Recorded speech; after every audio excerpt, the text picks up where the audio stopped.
It's locked.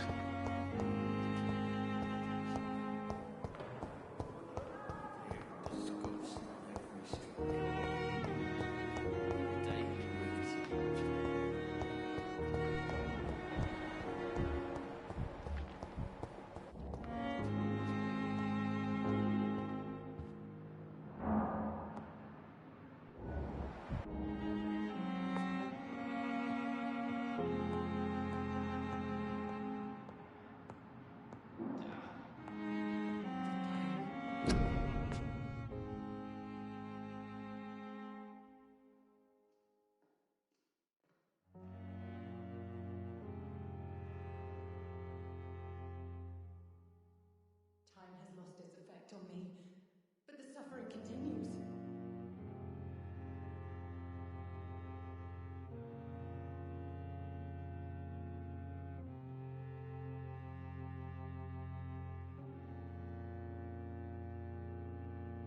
I wonder what your last thoughts would be, sir.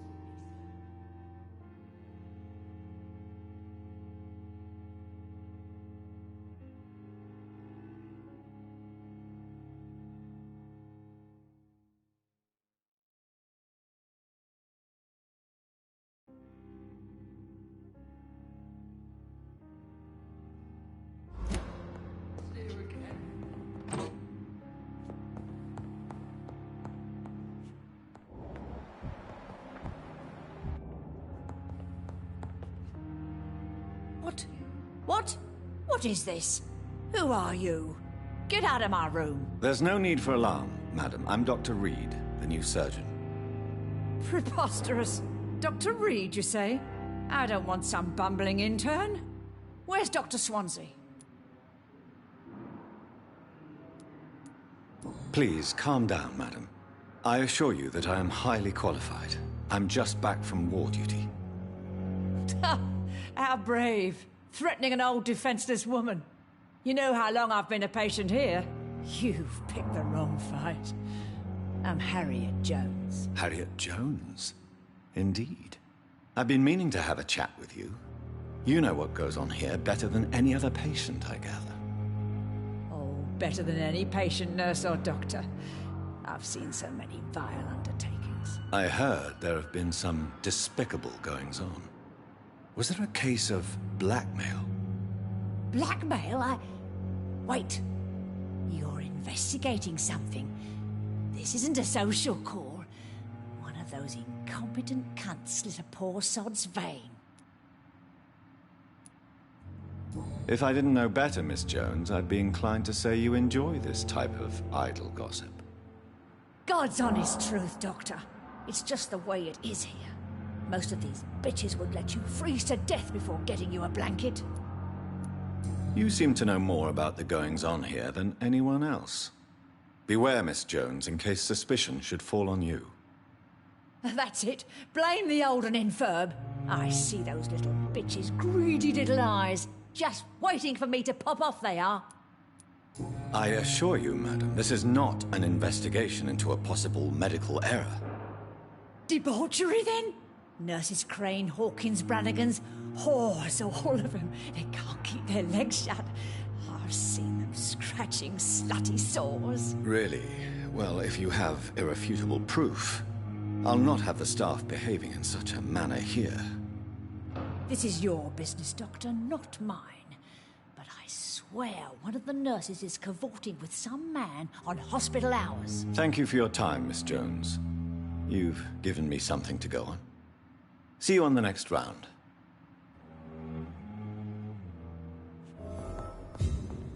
The patients and staff might know something. I'll start my investigation with them.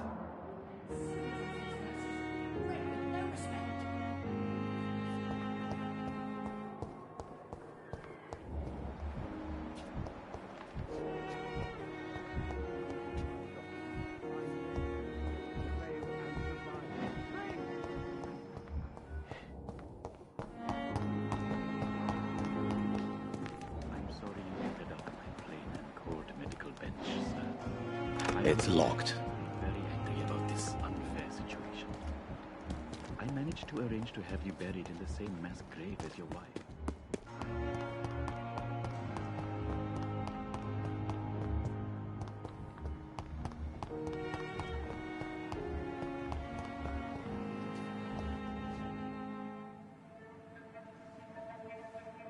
You don't mind if I search your pockets, do you, sir? You won't need any of these anyway. I'm not stealing from you, mister. I'm only redistributing your belongings to people who need them more than you. You see, no one has claimed your body, sir, so it would be such a shame to bury you with your valuables. I will not forget you, sir, and I thank you for your generous donation.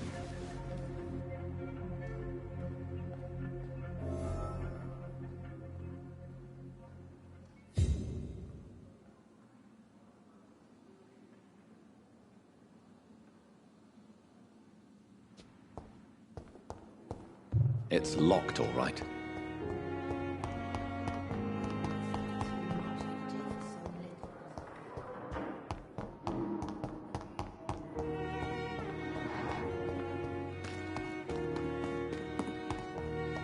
It's locked, all right. Good evening, Dr. Reed. Such a pleasure to see you again.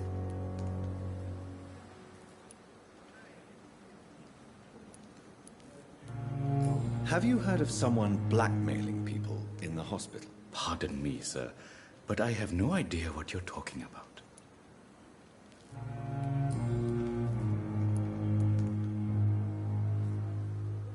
How dare you steal from the dead, Rakesh? Is that what your pawnbrokers is really about? These people are dead, sir. What they possessed could be useful for the living. And I'm sure they would agree if they could speak.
Whatever your motives, you're making money by stealing from the dead.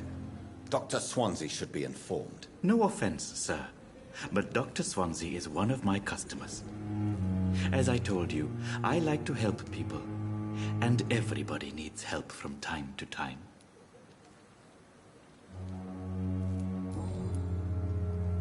Goodbye, Mr. Chidap. Tomorrow, more bodies will arrive and then sadly depart.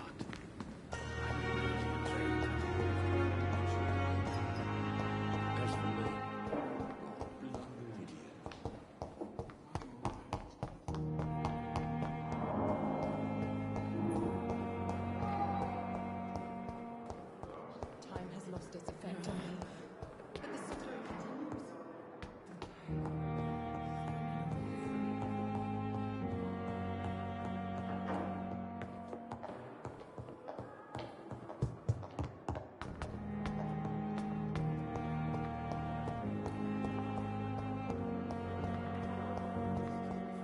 I wish I could be sick again.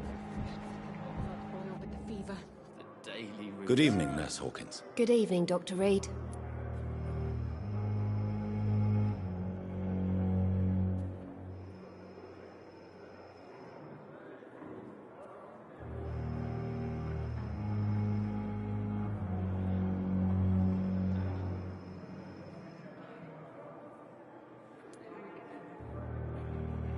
What can you tell me about the strange man visiting one of the nurses during her shift? Let me guess. You spoke with that old shrew, Harriet Jones. Do not pay attention to her, Doctor. She's full of fanciful tales. She could have been telling the truth about the mysterious man. That old witch will end up in hell soon enough. Who cares if a nurse finds some happiness where she can? No matter how you feel about her, Miss Jones deserves our help. Who says I don't care for her? Hate is what keeps that old crone alive.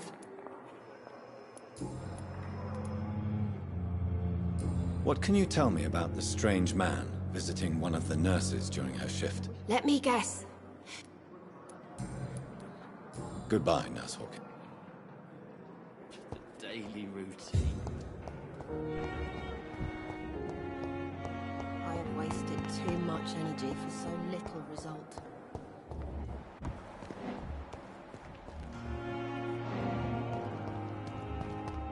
Last time was ever done.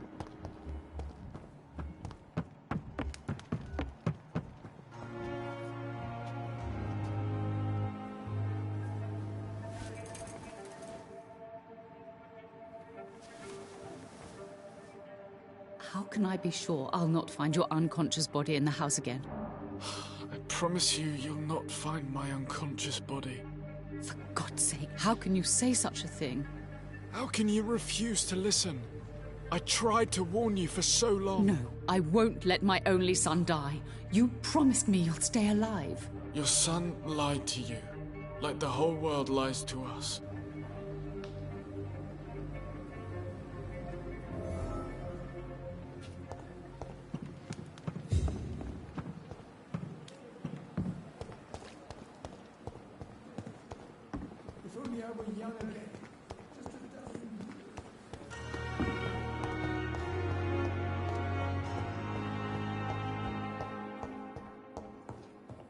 You always knew the words to calm the children, Helen. As for me, what a blundering idiot.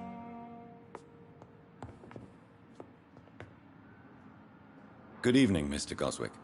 How are you? I'm okay.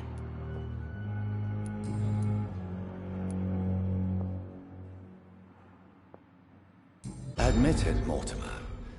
Your mother had you hospitalized here because you tried to kill yourself. Yes, it's true. All right, then. This is the first time we've really shared information about your case. Shall we call this progress? Call it what you want, Dr. Reed. You can trust me. I won't report you to the authorities. My one and only concern is your health. I guess I should thank you then. Can I help you in any way, Mr. Goswick? I wrote a letter for my mother. She was supposed to read it after my death. But I suppose she doesn't have to read it now. I see. And is this letter still near the place where you tried to take your own life? Yes. And I don't want anyone reading my last words. I mean, I'm still here. If you bring me back that letter, then perhaps we'll talk.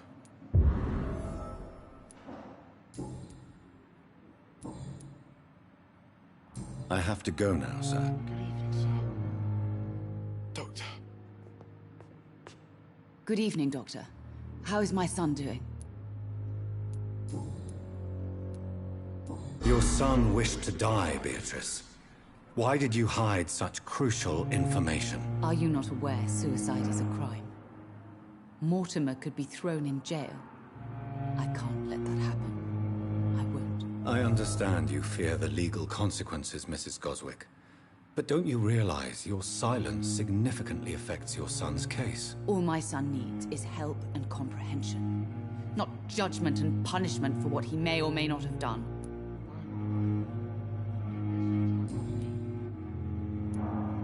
Have you heard rumors of blackmail going on in this hospital? Dr. Reed, are you trying to take advantage of me? Of course not, Mrs. Goswick. I'm just curious. Well, go be curious somewhere else, please. Goodbye, Mrs. Goswick.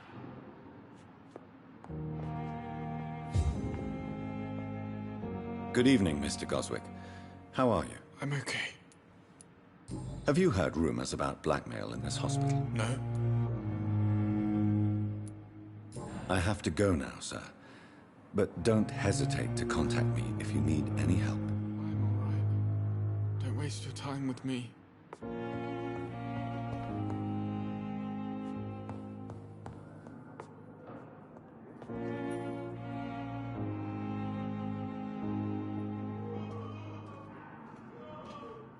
My sweet girl.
Good evening, Nurse Brannigan. Good evening, Doctor. Do you know if any of the hospital staff have criminal backgrounds? The people who work here all come from very different backgrounds, Doctor. Just like the patients. Have you seen a strange man visiting any of the nurses here? I've never heard of such a thing, Doctor.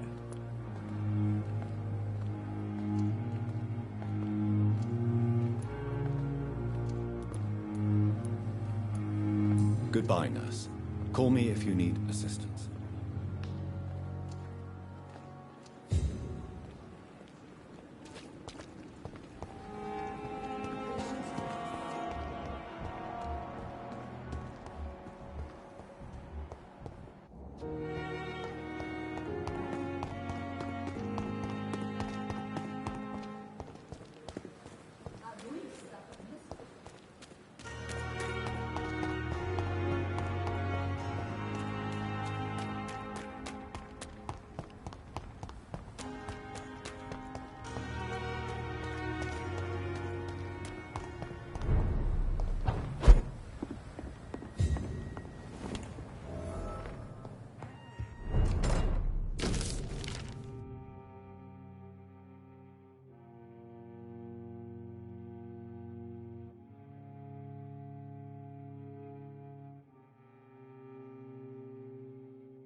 In this letter, Mortimer Goswick does nothing to hide his desire to die. I could give it to his mother, but doing so would betray his trust.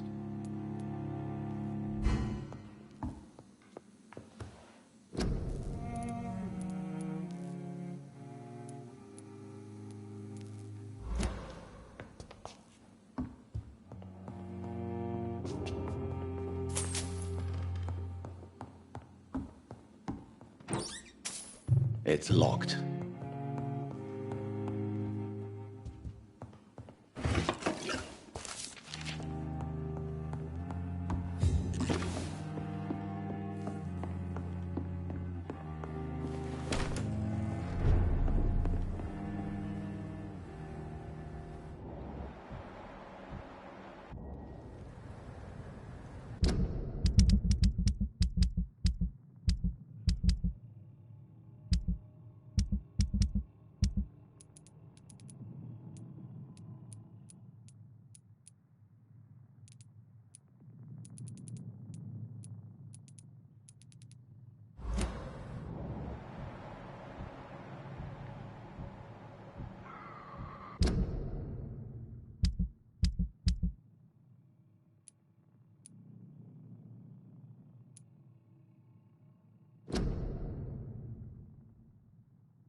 Good evening, Mr. Goswick. How are you? I'm okay. I have retrieved your letter, Mr. Goswick. I can assure you that nobody read it but me. Thank you. This is for you, then. For your help. And for your silence. I think you should talk to your mother. It would be good for both of you. Thank you, Dr. Reed. I'll think about it. Now please, let me be. I have to go now, sir. But don't hesitate to contact me if you need any help. Good evening, sir. Doctor. As for me, what a blundering idiot.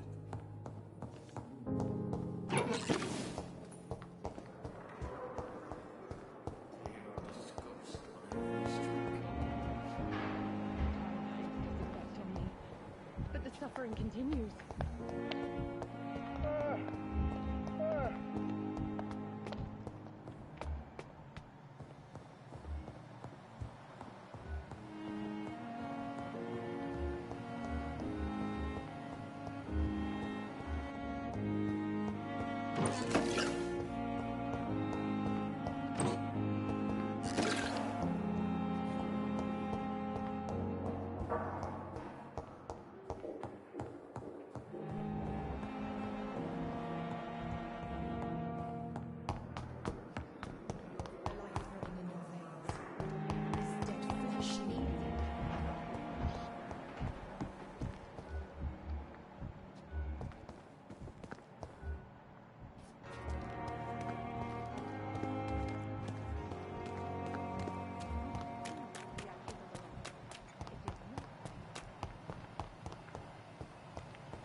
You're sure you don't come back with me?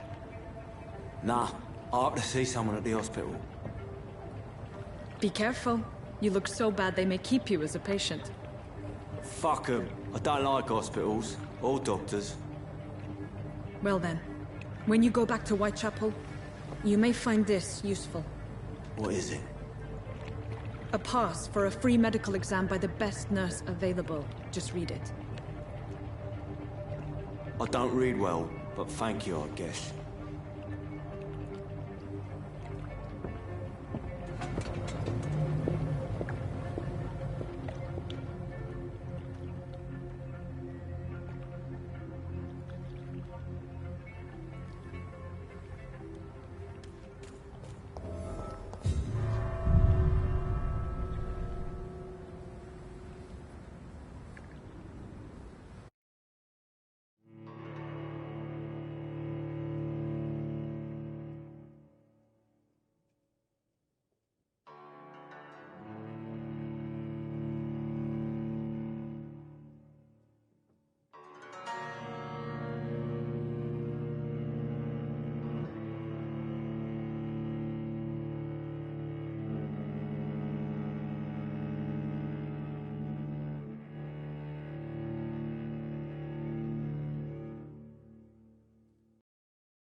He's locked the door behind him. I need to find another way to follow him.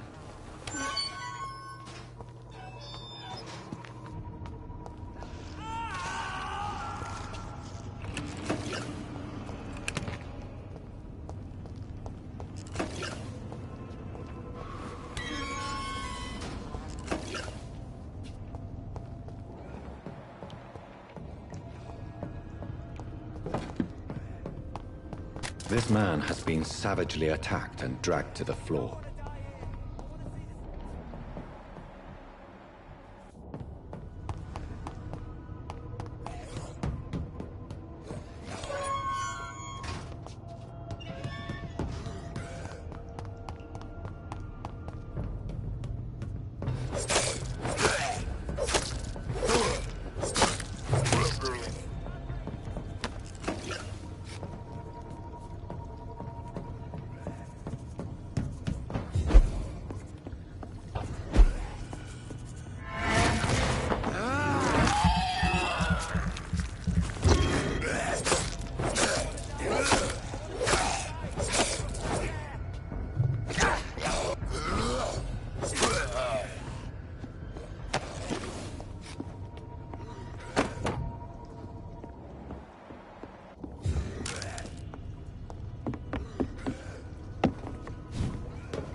Are you injured, sir? Help me get out of here. I need to get out. I'm Dr. Reed, and I'd be glad to help you, but you must calm down first. Please, take a deep breath and tell me your name. Okay. I'm Oswald Thatcher. Please, I need to get out. All right, Mr. Thatcher, you're safe now. Do you think you can reach the street by yourself? Yes, I do. Good. Now leave this place and enjoy the cool night air. It's quite invigorating. I'm sure you'll feel better if you do.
This is despicable.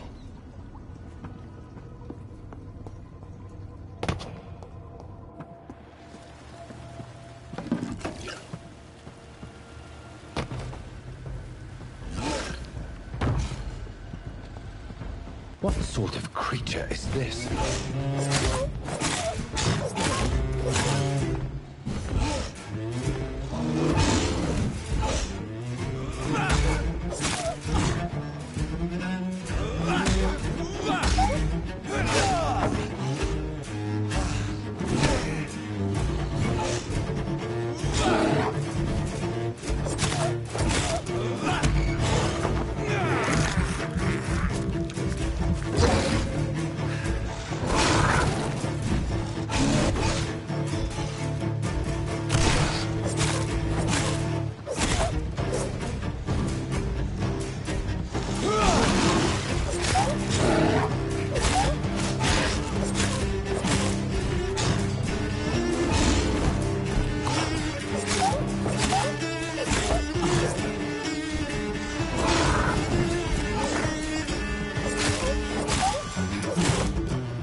sort of creature is this?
Here's what's left of him.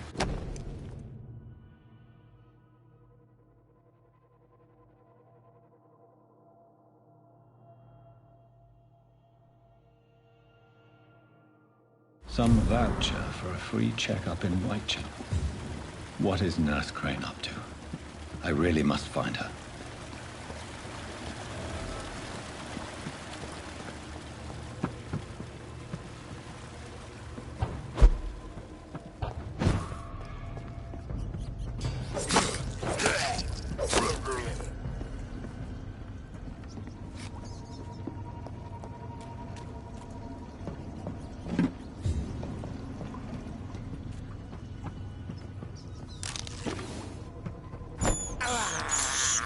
I have this thirst for blood. I can't believe I'm doing this.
Pembroke is so lucky to have Dr. Reed, you know.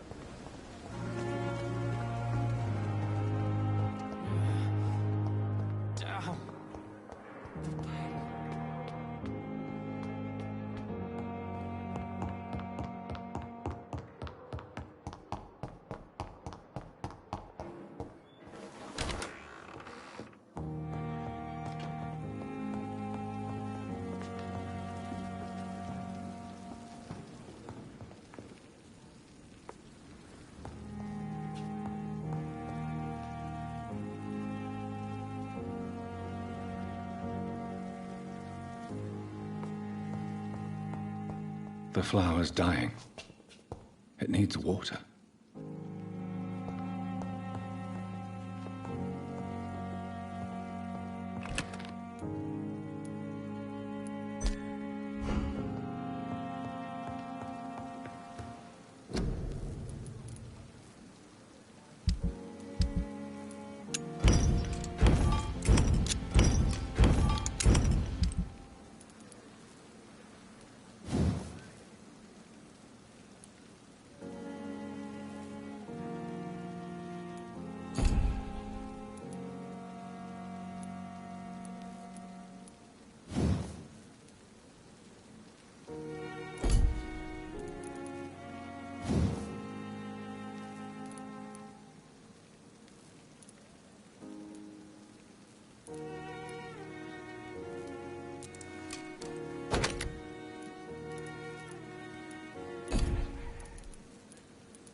On every street corner.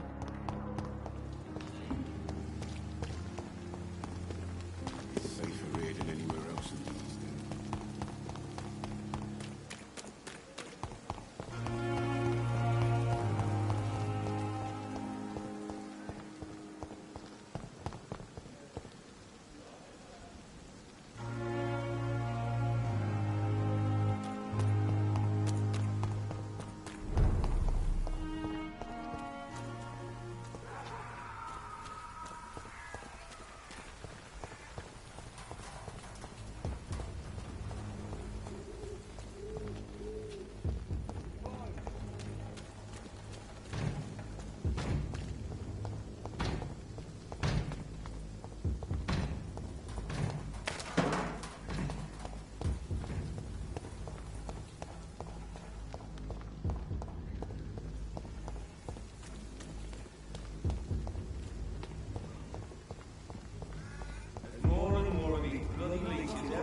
Safer places to be than here.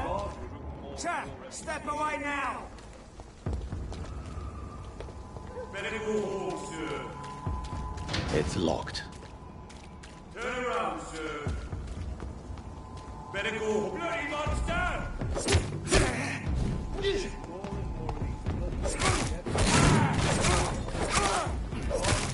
Oh, shit, that leech is fast.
Whitechapel.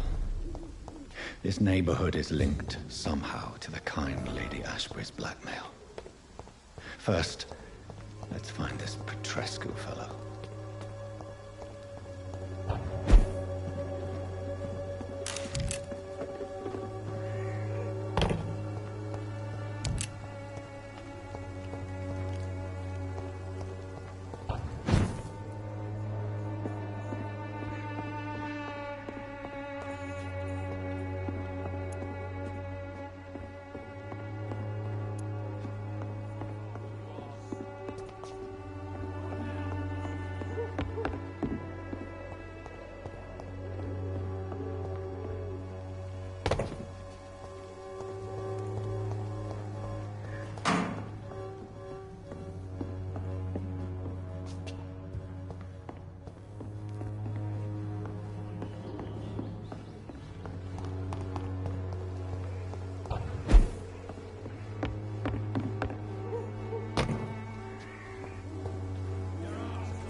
Stop it now, Albert! Stop it! I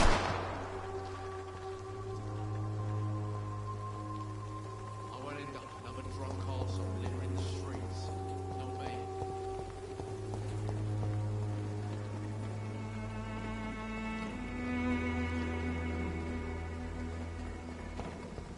The wet boots will be proud of me. Understand. You've wasted your life away.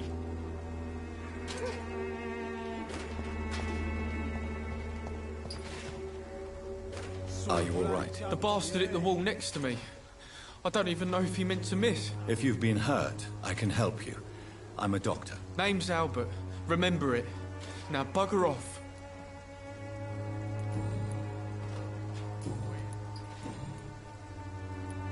What happened? Did you really steal that man's medication? Hey, I didn't do anything. It ain't me. Yes, you did.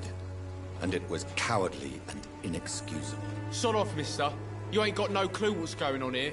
Bastard was a soldier in the war, so now he's got the right to shoot me. It's true. I'm not familiar with this part of town. Perhaps you could help me. I said sod off. Go find yourself another guide. Do you know Nurse Dorothy Crane from the Pembroke Hospital? If you know anything about her, I'd appreciate it. Never heard of her. She's pretty, I'll keep an eye out. I found the recruiter you were expecting. He's dead, but he carried a note. The Wet Boot Boys have accepted your application. I knew it! I told you I was tough enough. I'll be free soon. This note was found on a dead man, Albert. If that doesn't change your mind, then you must be ready to face the risks. You're all fancy words, none of which concern me. Go worry about someone else. I'm fine and I have a future here. Goodbye, young man. I won't end up another drunk arsehole littering the streets. Not me. What? Shooting a boy in the middle of the street. Not the best thing to do, wouldn't you say? What? You saw what happened? Who are you? I'm Dr. Reed, and I'd like to ask you a few questions, if you promise me to set your gun aside. No. Look, I'm not a violent man. I'm Benjamin Palmer, doctor. And no one can help me. Not even you.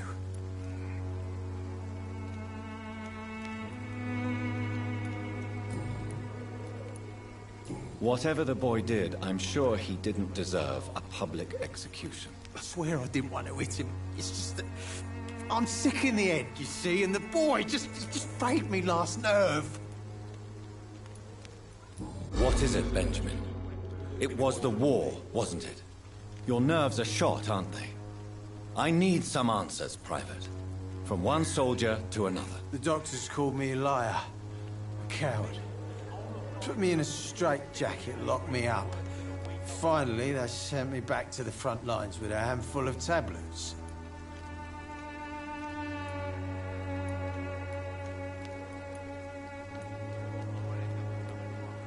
It's a pity that doctors still practice such barbaric methods.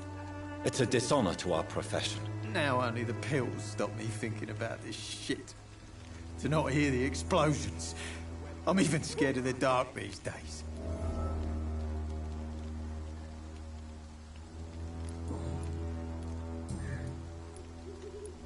What can you tell me about this place? Nothing to say, really. This is where I used to live, and this is where I live now.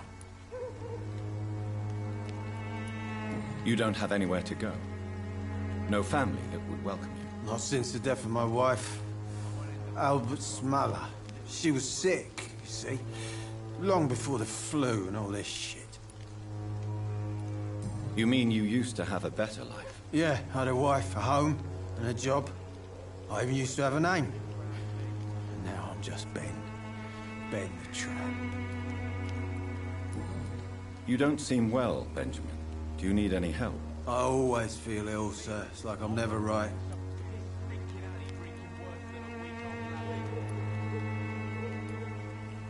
I will see you later. A gun, alcohol, and a bad temper make a terrible cocktail, sir. Goodbye for now. Not me. Good evening, Benjamin. Can I help you? I'm afraid not, Mr. Reed. Do you know Nurse Dorothy Crane from the Pembroke Hospital? Have you heard anything? It's funny, I've been searching for her too. I need some pills. But the woman is a phantom, if you ask me. Really? And why is that? Word is she ain't real. She's a cover for some doctor who runs an illegal dispensary for migrants. A gun, alcohol.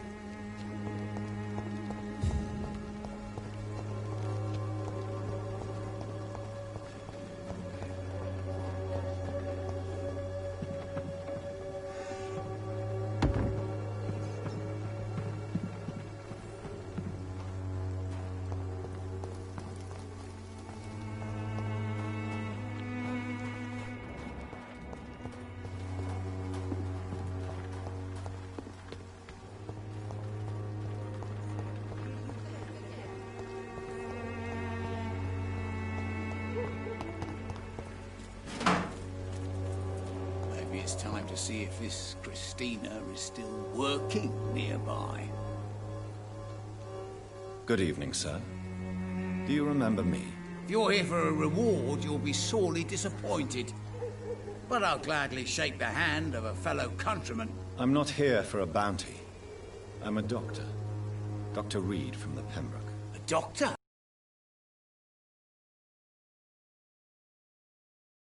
Do you require assistance, Mr. Bates? Not me, but your skills could help a lot of people round here. That would help my business, because I say a live tenant's a paying tenant.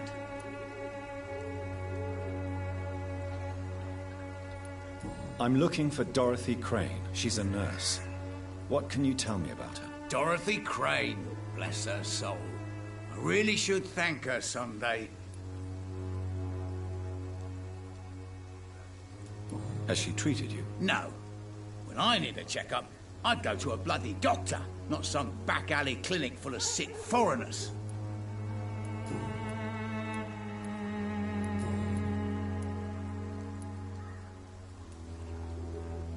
It's unusual to see someone so happy around here, especially considering the current situation. Why should I be sad now? There've always been wars, disease, tragedy. There always will be. That's an unusual way of seeing things in these trying times. I don't see why I should shed a tear for another man's woes. I'm healthy, and I intend to stay so.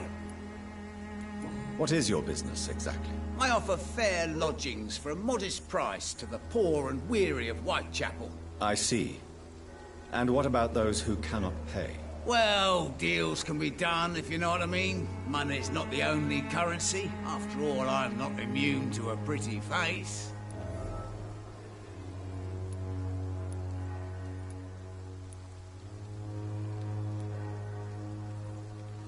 In other words, you take advantage of these poor lost souls. Begging your pardon, I thought you was a man who could appreciate the complexity of the modern world. Things ain't just black and white, you know. What help could I possibly be to your business? That's simple. I already get good money from all those fleeing the war. Can you imagine what they'd be willing to pay if I could offer medical assistance too? Mr. Bates, do not make me regret saving your life in this quarantine zone.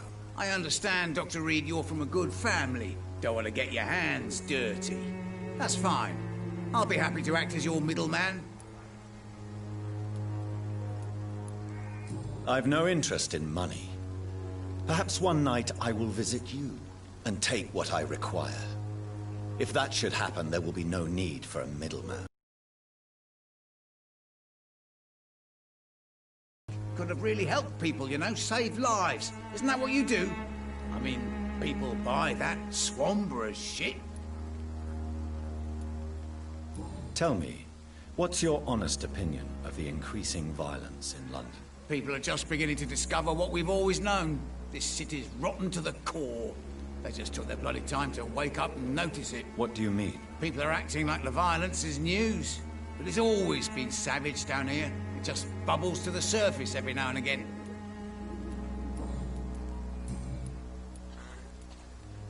You seem to have recovered well since your attack. Do you ever think about what happened to you? Not much. It was a fucking nightmare. Savages, absolute bloody savages. Their appearance. Jesus. It made me want to puke. You'd better not come back here. I won't be around next time to save you. Since I took an oath to help people, can I be of assistance? Well, seen better days, that's for sure. But it was bound to happen with all these refugees about. I will see you later. I want to know everything about the recent violence, Cadogan. And I want the truth. Well, rent may be a bit high, and yeah, I've had to evict a few people. But that's business, isn't it?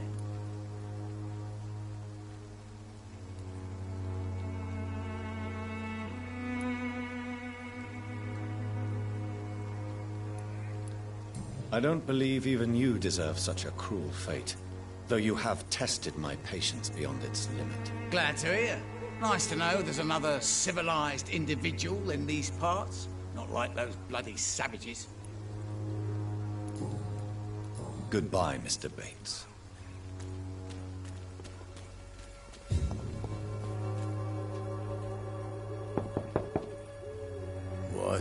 What do you want? Leave me alone. Good evening, sir. Claim here. Now goodbye. I'm afraid this medical leaflet says the opposite, sir. Really? Well, I'm afraid I'm going to close this door right now. Go bother someone else, Mr. Doctor. To enter that house, I must discover who this man really is. Maybe I could start by observing what he's up to.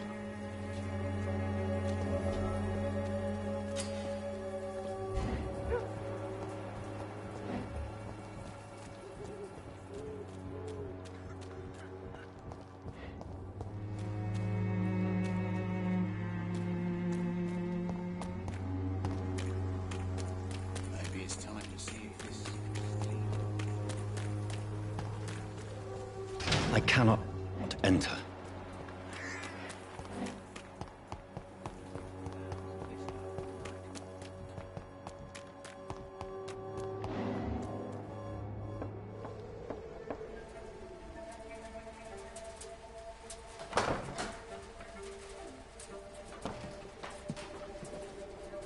A strange man was at the door with a pass for our medical facility. I refused him entry. Darius, how could you know he didn't need our help? His clothes were too finely tailored to be for Whitechapel. Perhaps just a friend of that stray poet who is always about. Richard Nithercott? No, not of the same cloth, this man. I suspect some machination from that journalist.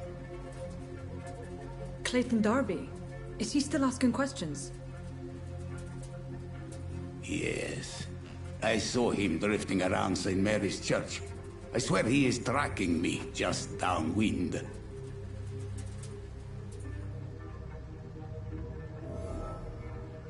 It's locked. I must talk to that journalist or the poet. They must know about Darius. Nearby the church they just mentioned.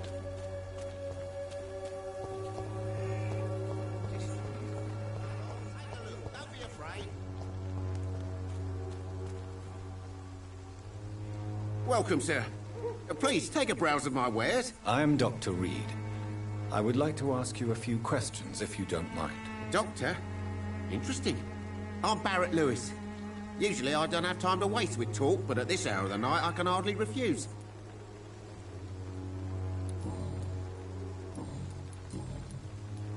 As a merchant, you see Whitechapel every day. Have you noticed anything out of the ordinary recently? Well, you mean besides the epidemic, the war, and all the usual crap? As long as I can remember, this part of town has been a bottomless pit, and no sign of the bottom yet. Violence is increasing in the borough. Yeah. A few nights ago, some blokes jumped me. Came out of one of the condemned workshops. Fever, madness, something like that. Where did this happen? Why did you go there? In the closed workshops nearby. I worked there as an apprentice in better days. Now I only go to find trinkets or tools. Too bad I was mugged, though. There was good money in that little box of loot I lost. Have you been hurt? No, but that's only because I ran like hell. Those men were raving lunatics, I tell you. Not even able to speak anymore, just screaming. How is business around here? Business? I have no business. Between this racket, theft, and customers getting scared, I'm losing money every day. I see. Sounds like you blame someone in particular for your situation. It's no secret Joe Peterson spends his time harassing merchants. But with me, he's trying to put me out of business once and for all.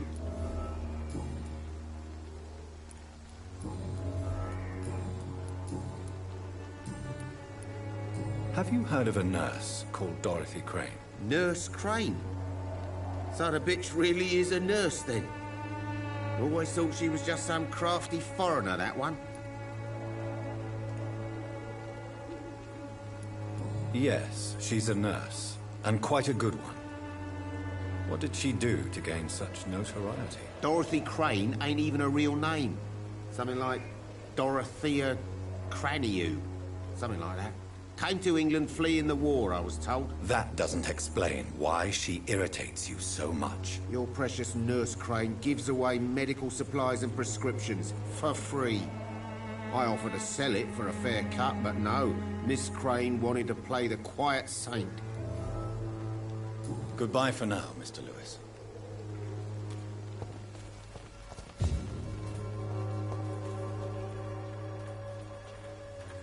Excuse me, sir. I have a few questions for you. Another journalist?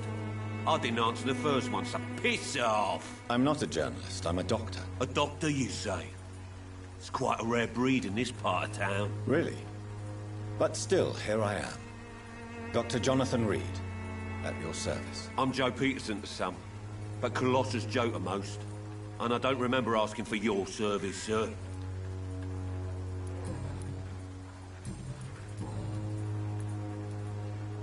May I ask what you do around here? I do whatever I want, and sometimes even more. Now sod off.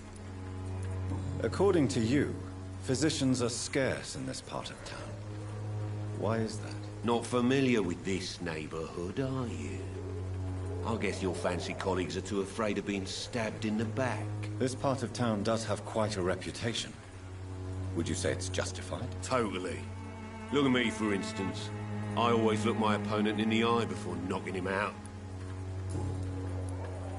Have you heard of a nurse named Dorothy Crane? She's a colleague of mine, and is supposed to live around here. Dorothy Crane? Yeah, I know her. One of the few good souls who dare to help the sick around here. Could you please tell me more about her? She's a nice girl. Tries to help the migrants. I offered to give her a hand, but she said my reputation would attract too much attention. How did you become the local bully everyone is afraid of, Joe? There's no pride in roughing up poor bastards. But this is the only job I've found. And it pays well, too. A job? So you're racketeering for someone else? I got enlisted by the Wet Boot Boys, a gang from the docks. I'm their muscle for their dirty work. Most people don't become thugs when unemployed. This is a choice you made. I don't care what you think, sir. I do what I have to do for my own reasons, and that's that. I'm not sure Mr. Lewis would agree with your by all means necessary philosophy, sir. Oh, do you really think he's the poor victim here? Barrett can be as sneaky as anyone. Long ago, I even called the bastard my best friend.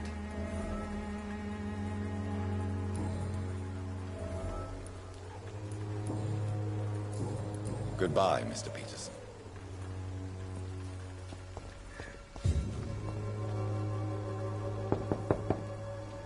Hello, young man. I'm Dr. Reed, and I would like to ask you a few questions. May I enter, please? Sorry, no, sir. My father does not like people entering our house, you see. Your father is worried about you, boy. He asked me to look for you. So my father actually worries about me, then?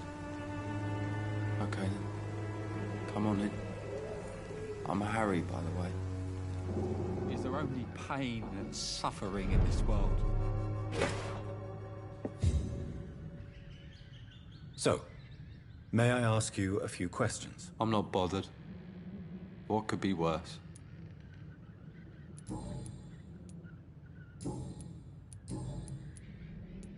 How do you feel? I'm fine.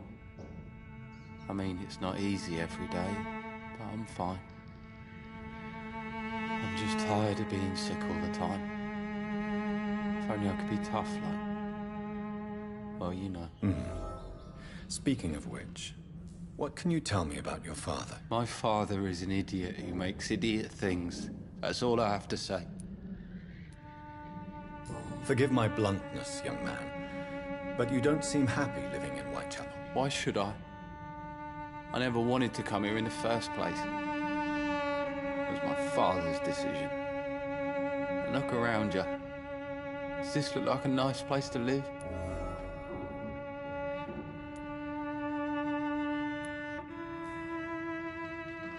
You have a roof over your head, a place to call home. Many people here are not as lucky, you know. That's exactly what my father says.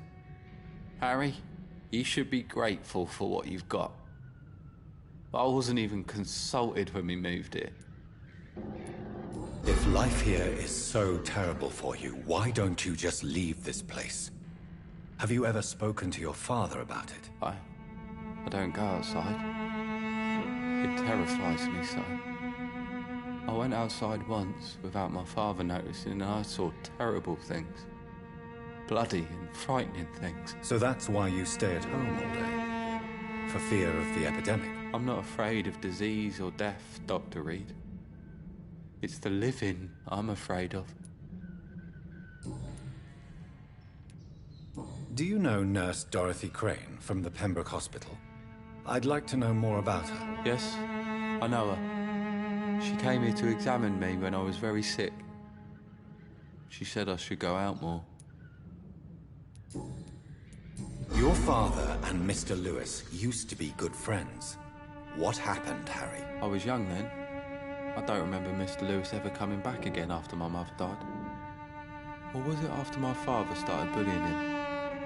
I don't know. Have you tried speaking to Mr. Lewis about it? I don't go out often, but yes. And he scolded me and told me to leave him alone. I guess my father frightens him too much. But you are not responsible for your father's actions. Am I not? Dad always says that he joined that gang for my safety. So if I wasn't born, people wouldn't be worrying about Colossus Joe. Goodbye, young man. Take care of yourself. Even my dreams are soaked with glue.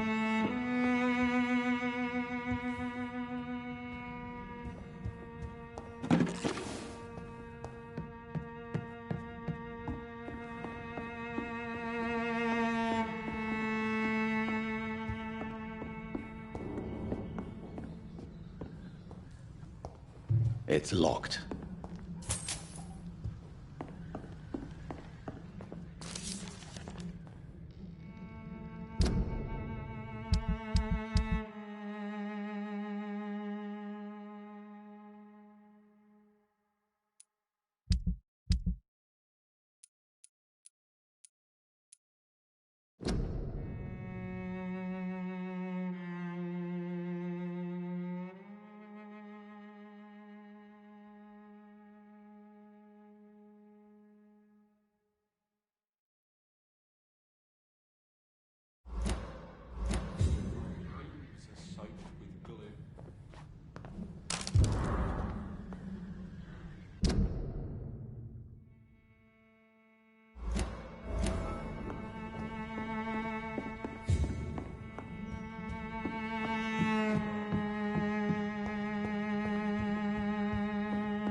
Time to pay, one way or another.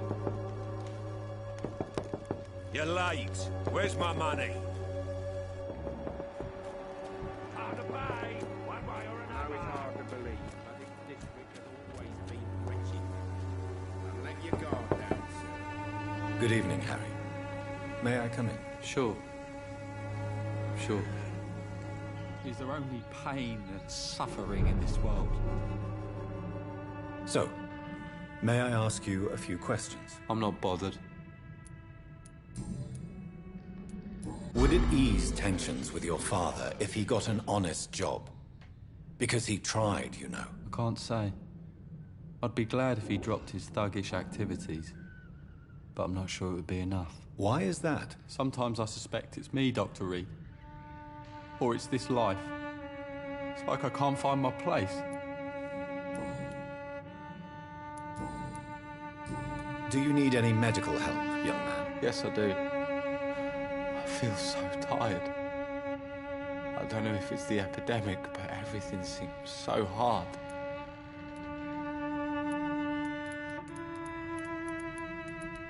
You'll feel better with this. But you need to get a grip, young man. Medication alone won't cure melancholia. I'm not sure I'm happy with the idea of living long in a world like this. But I thank you for your concern, sir.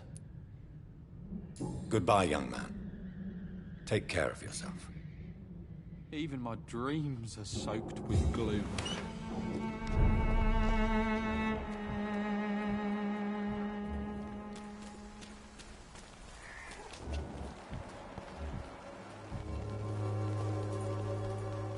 You again? What do you want this time? Why do you keep on working for the gang, Joe? You know it doesn't suit you. It's true, I hate this job. And I know I made some bad choices, but I'm a wet boot boy now. And people won't forget it. You could leave tomorrow. Start another life in another town. That's easy for you to say, Doctor. We are poor. My son's weak. And there's no way he'll endure another disappointment. Harry doesn't seem happy living in Whitechapel. Why did you make him come here? I've always put my son's interests above everything else, whatever he may think. Our house is small but affordable. The walls are thin, but the door is solid. You really love your son, don't you, Mr. Peterson? He's my pride and joy. Even if he hates me for the choices I make and pushes me buttons more than he should. Do you have any regrets? Only one. Not to have my beloved wife by my side. She died when Harry was little. My sweet Jane. She gave the boy confidence. Since the criminal nature of your job means you could be arrested, are you not afraid of what would happen to your boy if you were? No one will ever take my son away from me. If that ever occurred, I'd hunt the bastard down and rip off his head with my bare hands.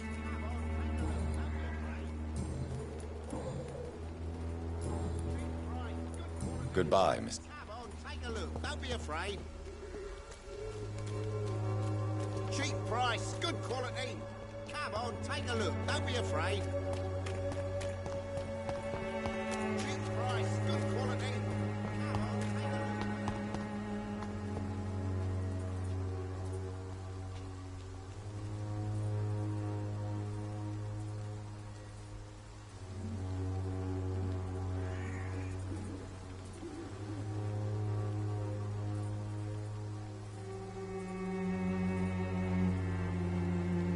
Forgive my interruption. Do not apologize, my son.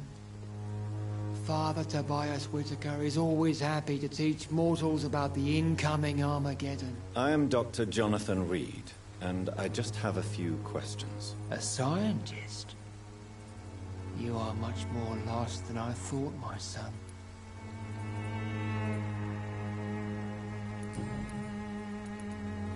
Have you any friends? Any family left in these terrible times? No. But I have a disciple I see as my son. He is so devoted. I sent him to preach the good word in the heart of this corrupted city. Where did you send him? I sent Samuel to the Stonebridge Cemetery, where the pestilence and evil grows night after night. You sent him on some preaching crusade during the epidemic. As a true believer, Samuel will fear no evil while he walks through the valley of the shadow of death.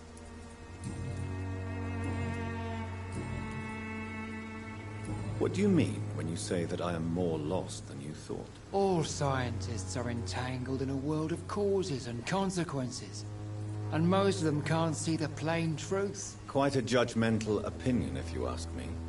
But what do I know? Blinded by science as I am. But you are seeking answers, aren't you? Answers about the Armageddon about to strike the city.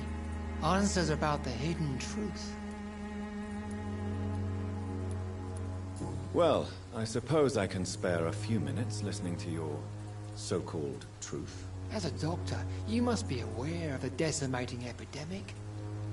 But let me tell you that this so-called Spanish flu is just the beginning of the end. What do you mean? The beast is finally revealing itself, corrupting the flesh and the heart of men. With my own eyes I have seen them, those minions from the abyss. Really? And what would be your answer to this biblical threat? We must fight the disease before this legion outnumbers us. But not with scalpels and microscopes. No. What is left then? Cleansing fire. Tell me, Tobias, what exactly is your plan concerning the cleansing of this city? God will recognize his own. More than once this city has risen from the ashes, hardened and purified by the flames. Purification by fire has proved useful, but where do you stop? Burn the clothes? The buildings? The corpses? Worse? Your lack of faith is predictable.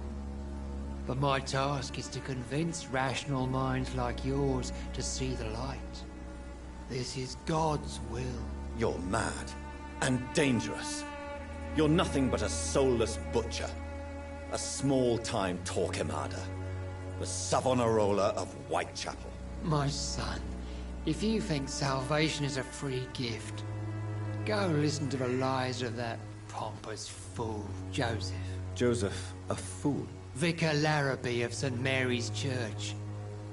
While he continues preaching his fraudulent redemption, more and more people die in the streets.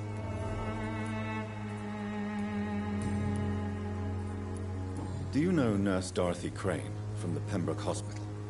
I'd like to know more about her. I don't like the liberal ideas of nurses, but I especially abhor that Nurse Crane you mentioned. Why do you hate Nurse Crane more than other nurses? Before coming to London, she was a member of the communist resistance in her country. That's what happens when you let a woman get involved in politics. So, you're not exactly a fan of Florence Nightingale's work. But nurses are essential for modern healthcare. Nuns should be the only women allowed to take care of male patients. It's obvious only they have the necessary moral fiber. I have heard enough for tonight.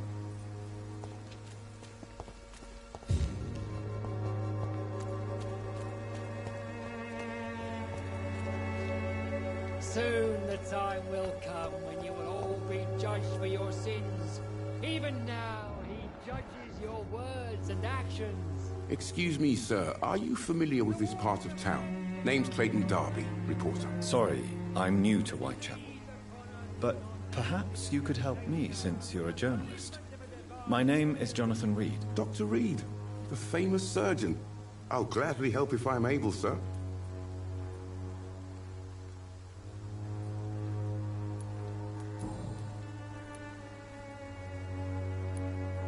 Have you any idea of the danger you face in these streets at night? I've had to run and hide more than once from frenzied mobs incensed by the fever. Do you think the flu is really responsible for this, Doctor?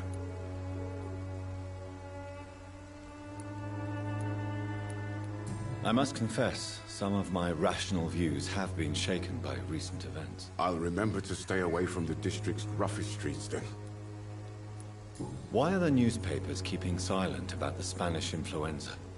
It's as though none of you care. There's a war going on. People shouldn't be demoralized by news of deadly diseases.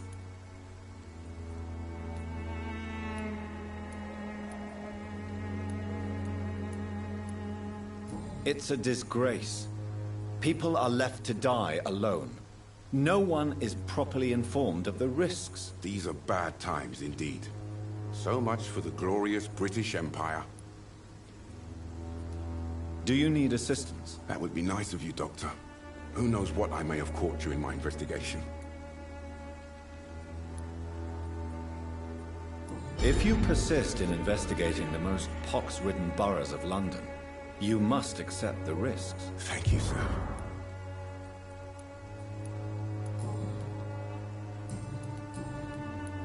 What is a journalist doing in this borough after sunset? He goes where none of his colleagues would dare to go, to inform the country. That's quite honorable of you. But is the public interested? Not at all, sir. And that's why I'm an independent journalist, hoping to sell some stories. So you risk your life to reveal the truth.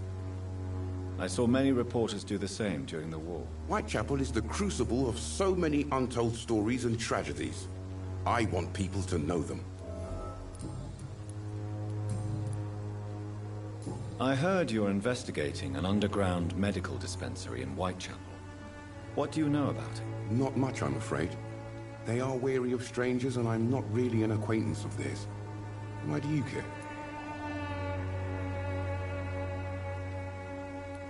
I'm afraid one of the nurses from the Pembroke Hospital may be involved with unsavory activities. Ah, could it be Dorothy Crane? Without a doubt, you are a damn fine journalist, Mr. Darby.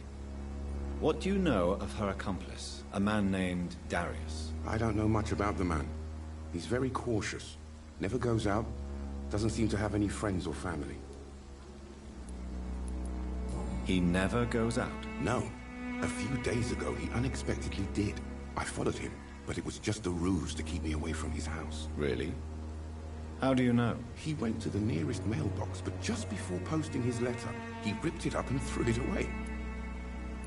He has no relatives at all? No. Except for that strange man, a poet named Richard Nithercott, who sometimes comes by. Darius would never let him in.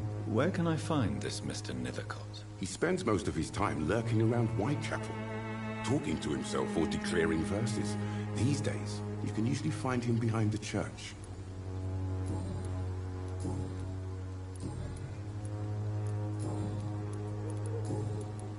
Goodbye, Mr. Darby. Farewell.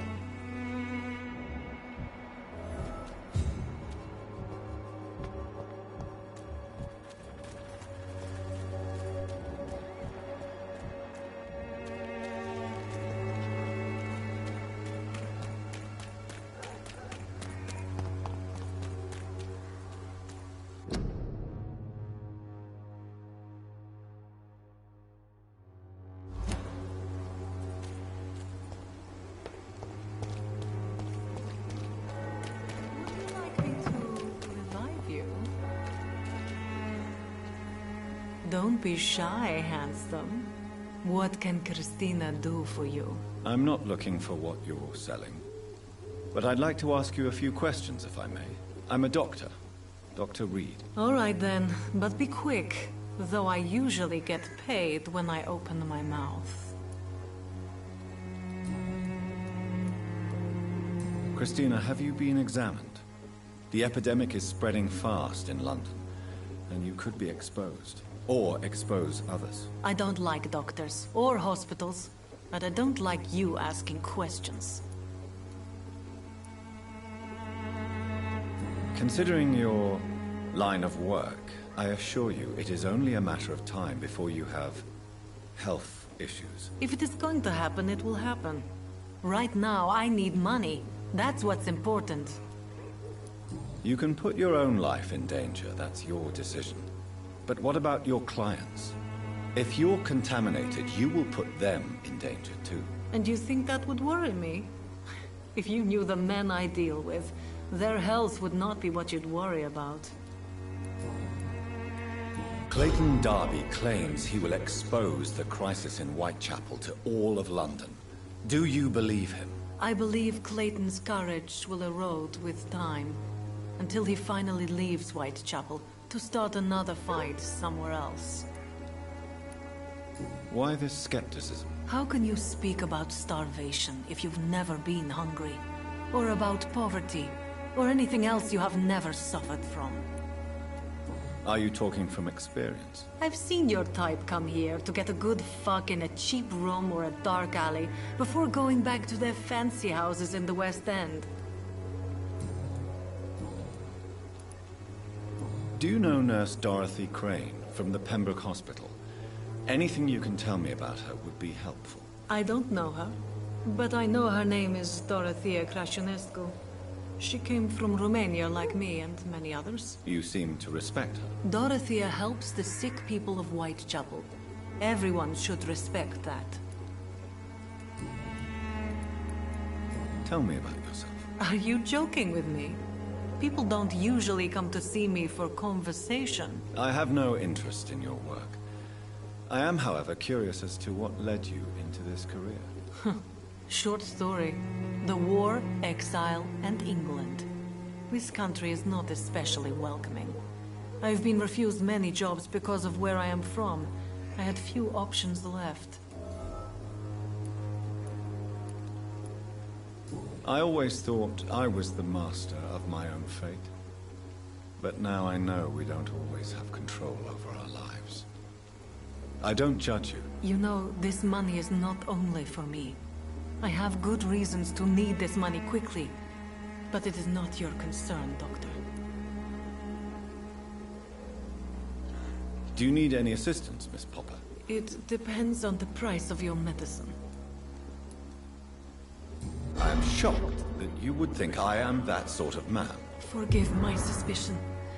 I'm so used to liars with good manners. Thank you, sir. Goodbye, miss. Take care of yourself as best you can.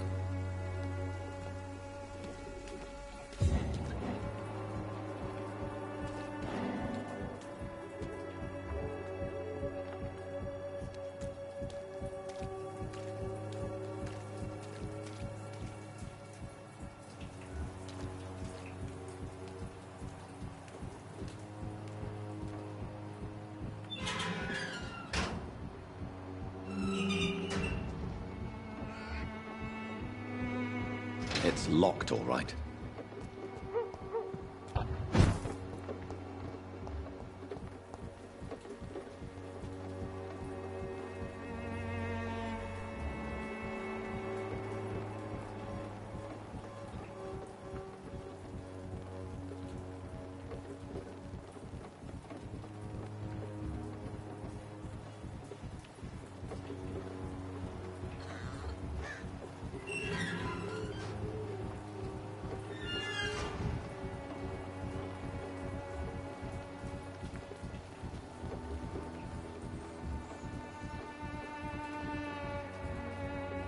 You still want more from Christina?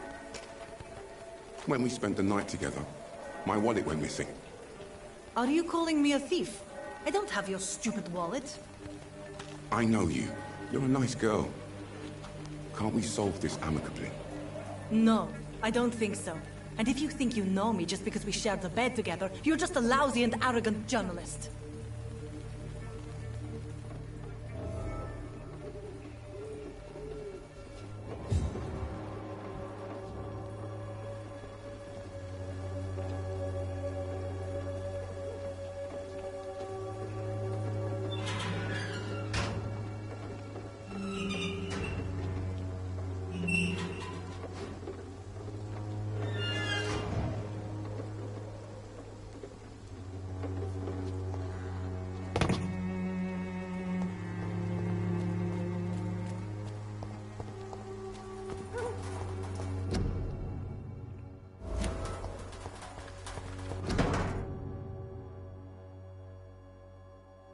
The content of Darius' letter to his children could give me more leverage to enter.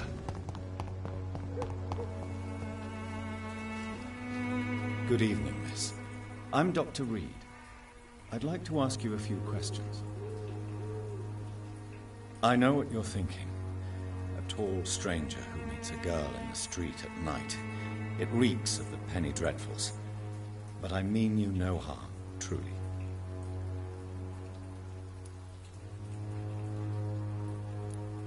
I know you understand what I'm saying. Your silence has nothing to do with you being mute, does it? Melia, I know you work for Dorothy Crane. Please tell me about her secret dispensary. A stubborn and mute comrade. Nurse Crane and Darius Petrescu have been clever.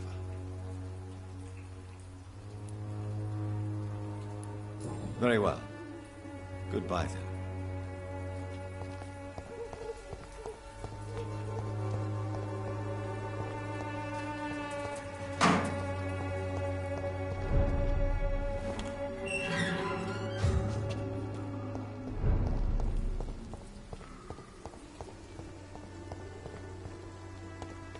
I cannot enter.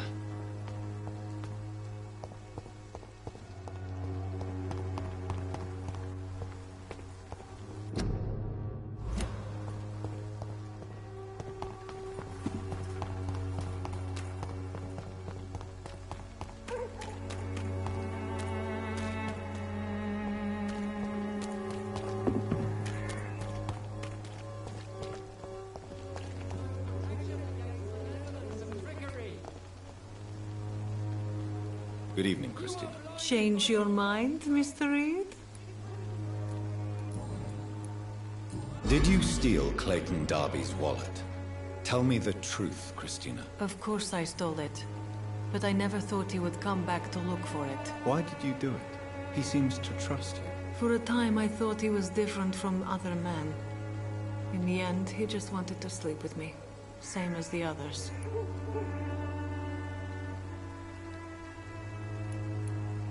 Perhaps Clayton is different. Maybe you two should talk. A conversation couldn't hurt. I know what I am and what people call me. I sleep with men for money. If I can accept that, why can't he? No. My future is with the ones I love, not with Clayton Darby. The ones you love? The money you stole is not for you, then? My brother is still in our hometown in Romania. I am the only one who can buy him a ticket to England. Tell me, Christina, Is it worth risking your health and your life for your brother's safety? He's the only family I have left. I had to leave Romania without him. I can't be happy until he is near me again. Does your brother know what you do to earn the money to bring him here? Don't be simple, of course not. And he must never know. Everything will be different once he is here with me. I understand your concern. I spent many months away from my family when I served on the front line in France. Every time I write to him, I fear I won't receive an answer. It kills me to know he is still there. England is perhaps not the best place in the world to live at the present time. Are you certain it's worth the sacrifice? You think you know it all because you fought in the war. But my brother is no soldier. I know. We all understand the risks to soldiers, but we don't necessarily recognize the civilian casualties caused. A rich man who will never take the risk of being shot, raped, or maimed.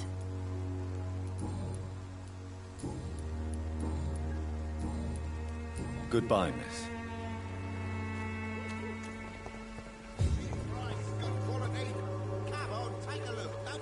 You again?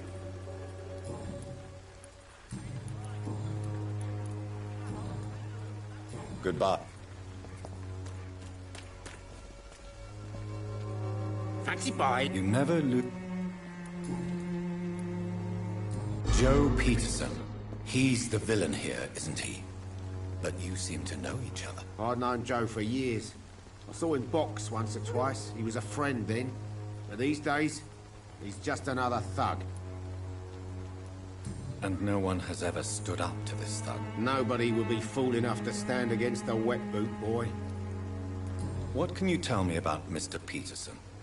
Besides, obviously. Colossus Joe was a decent boxer, good one even. But after his wife passed away, he found every excuse to stop training. Just wanted to pick fights with everyone. It's never easy to find a new path in life, especially after the loss of a loved one. But crime is certainly not the best option. We've all had some rough times, ain't we? But most of us don't use our fists to see us through. What do you know of Harry Peterson? The boy seems so fragile. Not like his father at all. Harry's a good boy, but he spends most of his time complaining. He's had it tough, all right, but he needs to grow a pair. What troubles him exactly? Well, despite being his father's son, almost everything, I think. He never wanted to come to Whitechapel in the first place. Hates this place more than most of us.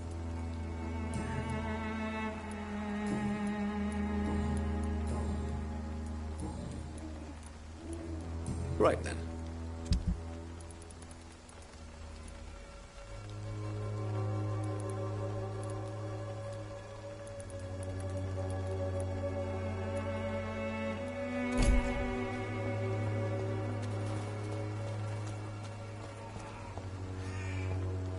Fancy bar. You never... Right then.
Good evening, sir.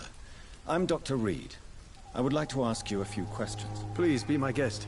Although I may not be the best informant regarding this part of town, my words speak about that which the eyes cannot see. Really? Are you an artist of some kind? I'm a poet, sir. Richard Nethercott, at your service.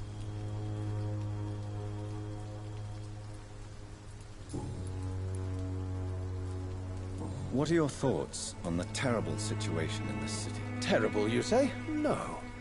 Of course, the death of so many innocents is a tragedy.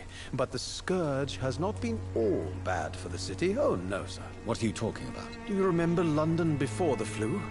Noisy, cacophonic, quiet nowhere to be found. And now, listen to this oddly peaceful silence.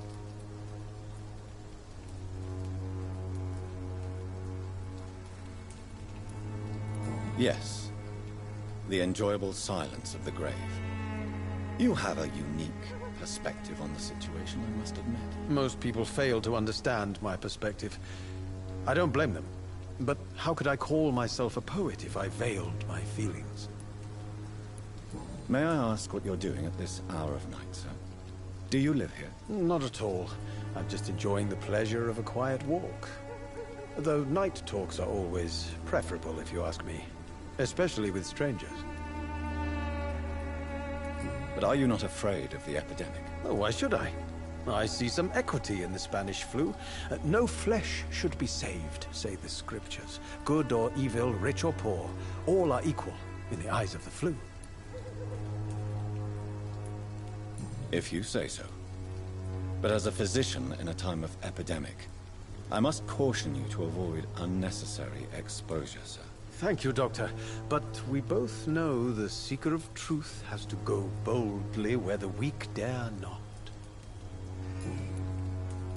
Are you aware that your life could be in danger in this part of town? But this is where I must be to feel the real beat of the city. I had to come, see it for myself, alone. If some misfortune came upon you, who would be here to help you? Well, you for a start, my dear Doctor. I understand your need for solitude, but it's not safe around here. I don't care. I don't have many friends, Doctor, and my family despises me.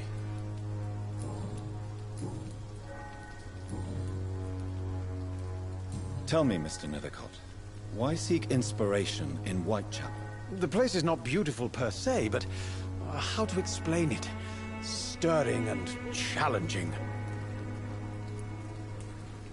Do you not think it a little morbid? On the contrary, sir. Whitechapel is full of life, full of beauty.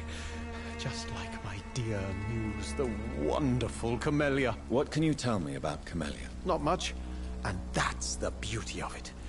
She can't speak, you know. She's a locked mystery who exhales kindness and sweetness.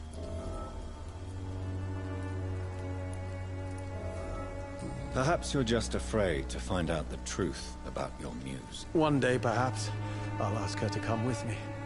But will she still be my wild flower of Whitechapel if she moves uptown?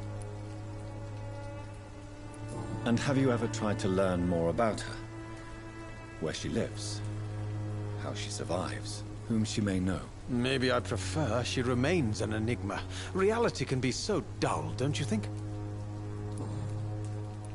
In what way, exactly? The struggle by gaslight, the barren smiles and the added hunger under the rain. If you say so. Such vibrant antagonism and vivid paradox. The stripped humanity raged across each street. Vivid, of course, yes. And what about the poignant distress? Oh yes, the poignant distress. You see what I mean, don't you? That's what I want to write about, and that's what Whitechapel is made of. Did you know the Mute Florist is a member of a secret society? No, I didn't. But I thank you for this information, sir. For it only enriches the mystery surrounding the precious Camellia. Are you not curious? Is there not more you wish to know? That girl has not an ounce of malice in her. Whatever she may be hiding, it's certain to be for the benefit of most, if not all. I fear you are a hopeless romantic, Mr. Nethercott. Guilty as charged, Dr. Reed.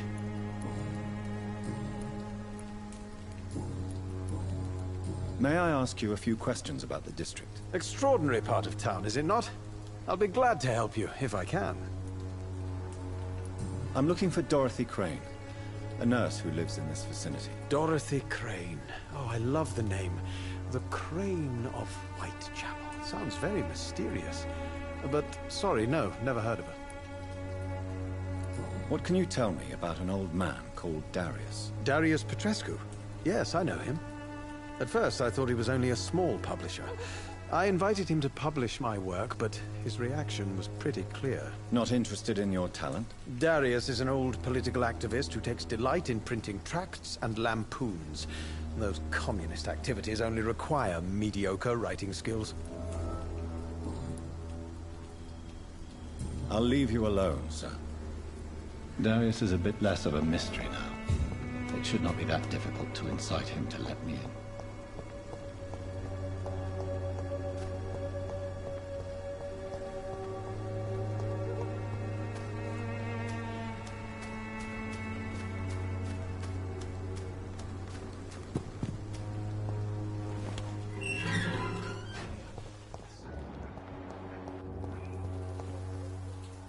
Hello again, miss. Tell me about Richard Nethercott. I understand he is quite fond of you, Camellia.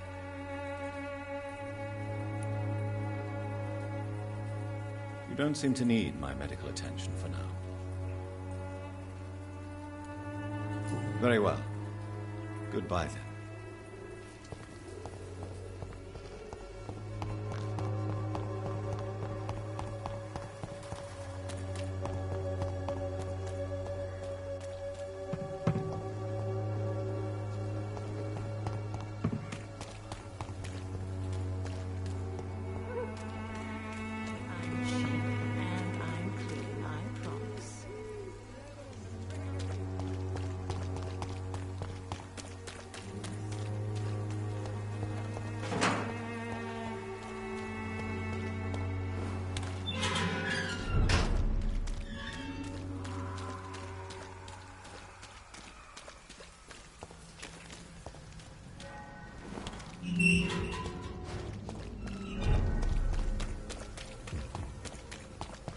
Something going on in this district.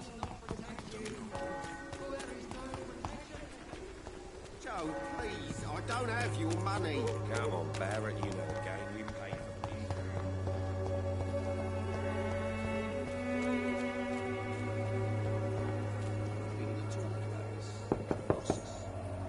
these. Mr. Petrescu, just 1 minute, please. You again. Go away. Sir, wait. Stop this nonsense. I know Nurse Crane is here. Shall we speak man to man, you and I? All right. Speak up. Don't you see we're on the same side? We fight to help the poor, sick, and abandoned. I'm nothing like you, Mr. Doctor. Yes, you are. You too believe in providing medical care without charge. You know what we have to sacrifice to make the world a better place. I have to admit your words have conviction. All right, I'll let you see Dorothea. Don't make me regret this, though.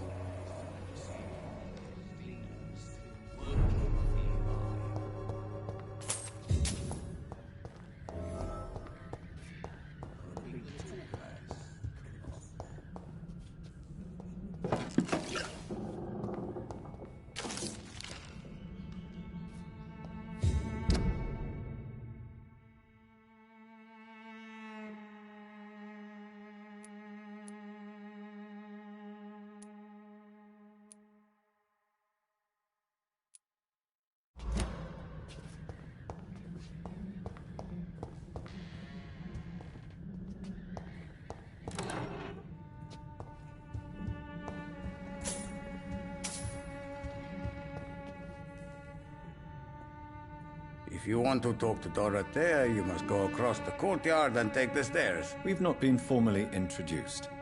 May I ask your name and occupation, sir? I am Darius Petrescu. I'm here to keep snitches and spies away from Dorothea. And I also run this little print shop.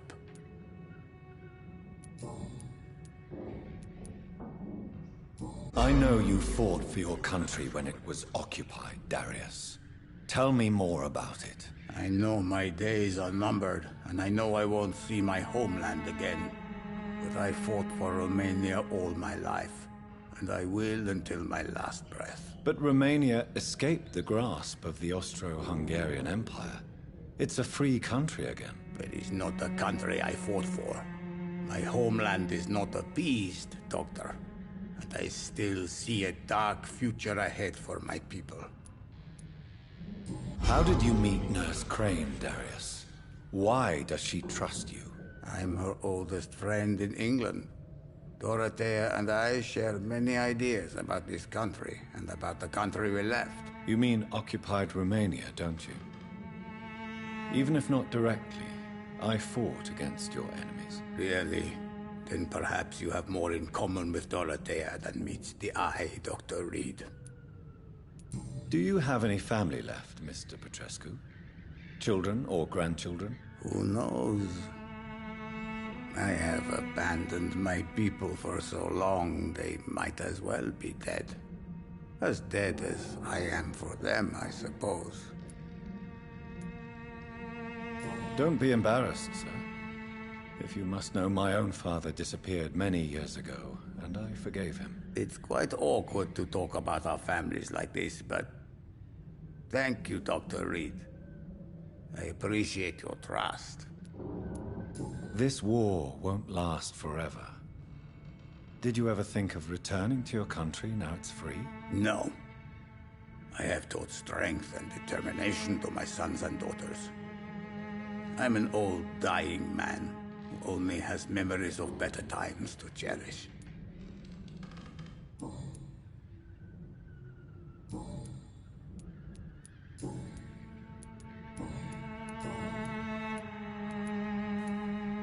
So Dorothy's real name is not Crane? Like myself and many people in this area.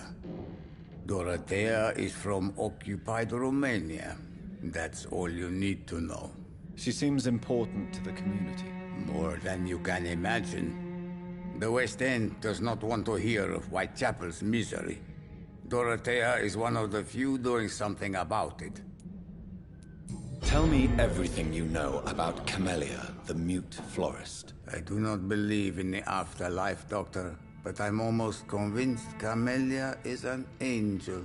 She volunteered to give out our medical leaflets. Are you not worried for her safety? She is as brave as she is tough, and clever, too. If only I had met her when I was younger. Are you in love with Camellia, Mr. Petrescu? Don't be stupid. If I had met her when I was younger, we could have won our revolution. Who is she, really? Do you know where she's from? She's not from around here, that's all we know. Camellia is not even her name. It's her favorite flower. You say she has no close family? Well, there's that awful poet who constantly follows her around like a lost puppy. A good man for sure, but a very poor writer. Tell me everything you know about Camellia. I do not believe in the afterlife. Goodbye, Mr. Petrescu.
What do we have here, nurse? Patient Raz Van Vasily. High fever running on 3 days.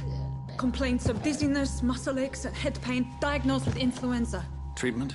Aspirin and salicin for the fever and discomfort. Liquids for dehydration, but he's having trouble keeping even water down. Thank you, nurse. Anything else I should know? He did lose consciousness this morning, but he's never had convulsions like these. He's not convulsing, he's choking. He's not getting any air. Scalpel! Hand me that scalpel! What can I do, Doctor?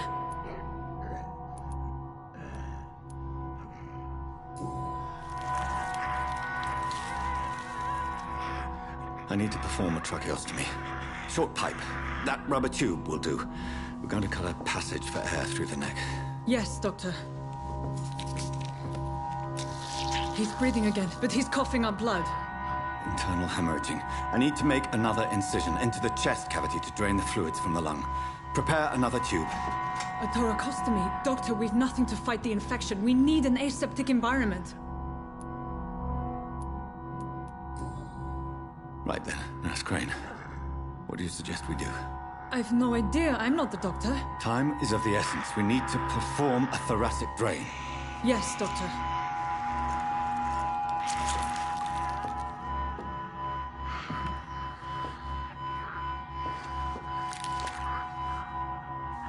He's still bleeding, Doctor. I'm losing his pulse. The drain must have punctured the intercostal artery.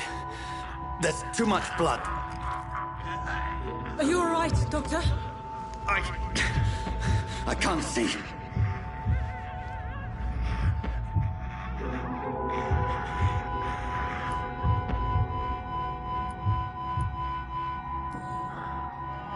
I must first suture the artery.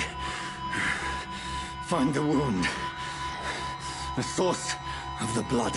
Needle and thread, Doctor. Good. The stitches are holding. How's he doing? We're losing him. We've lost his pulse. He's dying, Doctor!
A dose of epinephrine, now. Yes, Doctor.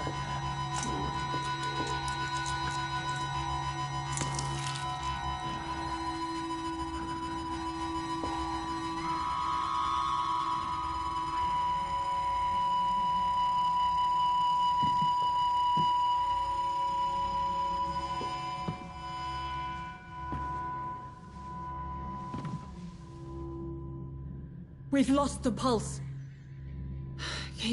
He's gone, Doctor. Nurse, we did everything we could. Truly? Everything you could?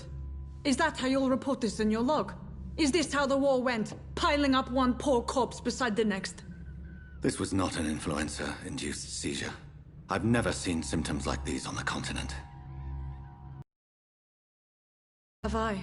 But the previous symptoms leading up to this attack were the same, indistinguishable from the epidemic. No. There was something more vile in these reactions. Something primitive.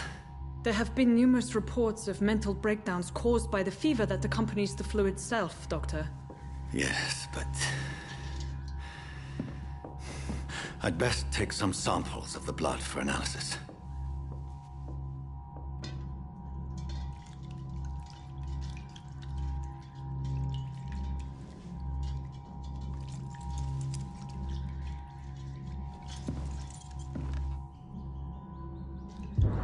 I doubt you're here to test my bedside manners.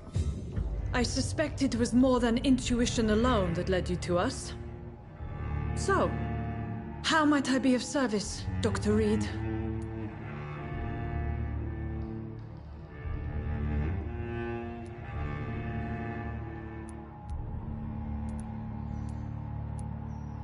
I've come to put an end to this insufferable blackmailing, Dorothy.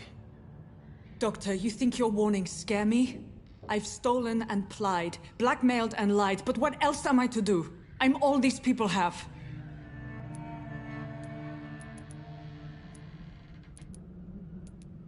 But why Lady Ashbury? Why her, of all people? She's pristine and proper, all right. But that she-wolf in sheep's clothing murders the poor for sport. I have her where she belongs, and I'll milk her for all she's got. Dr. Swansea is a sensible and honest man. He wouldn't have refused your friend's care at Pembroke. It's easy for you to say, Doctor. These people cannot go to the police, nor to the hospital. They don't even speak English. They depend on me for everything. So, the end justifies the means. Is that your defense? I know you're kind, Doctor. Just another fine-heeled, silver-spooned gentleman who was given the world on a platter. You know nothing of poverty. Nothing of the shame, the hunger, the loneliness. You've convinced me of the sincerity of your actions and their noble justifications. But all the same, blackmail is a crime, and it will stop, Nurse Crane. So, are you going to turn me over to the authorities?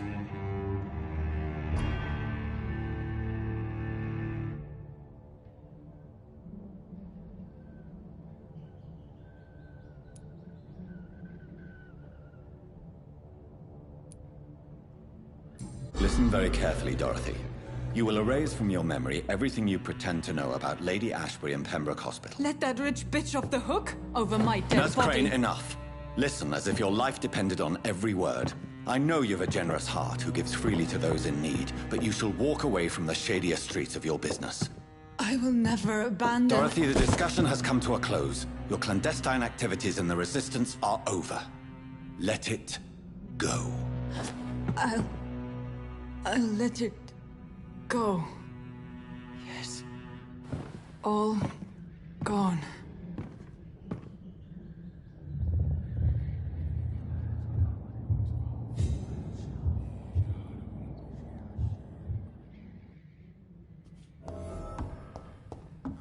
It's locked, all right.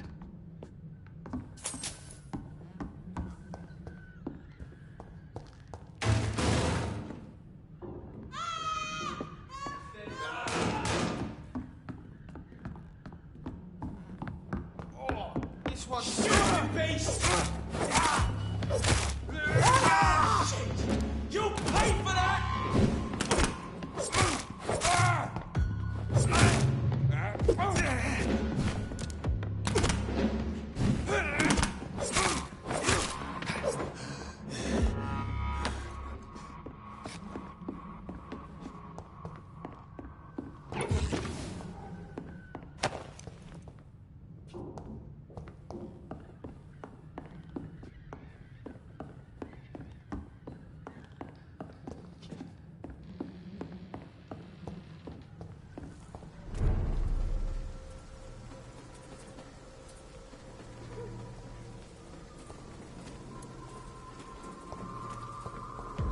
Leech spotted!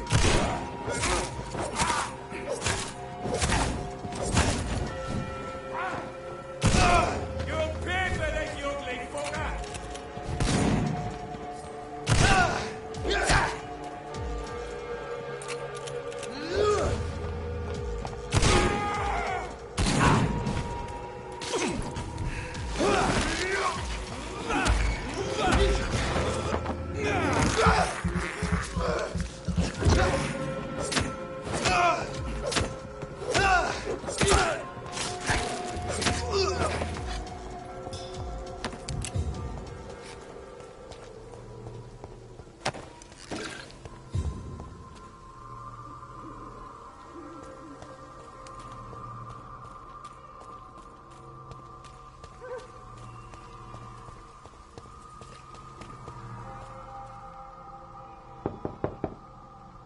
Hello, Mr. Petrescu. Hello, Dr. Reed. Come on in.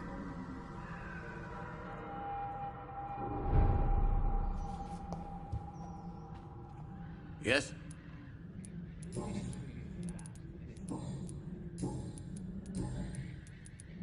Goodbye, Mr.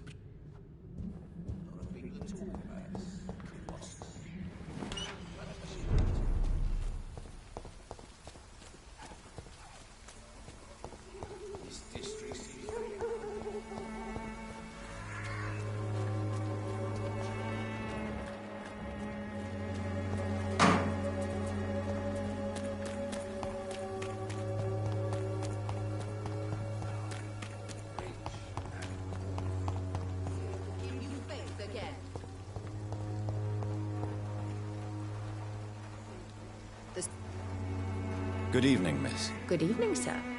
Are you interested in a miraculous cure for this unknown and deadly epidemic? Actually, I am. Then you have come to the right place. The famous Swanborough cordial is all you need to help keep you in perfect health. Oh, really? Why didn't I hear about it during my studies? I'm Jonathan Reed, by the way. Dr. Jonathan Reed. Ah, my brother has spoken of your research, sir.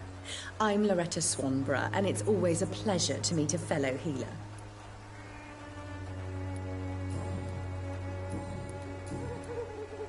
Tell me, who intrigues you most in Whitechapel? The region itself is something to see, but I would say Camellia the mute florist who gives away her flowers.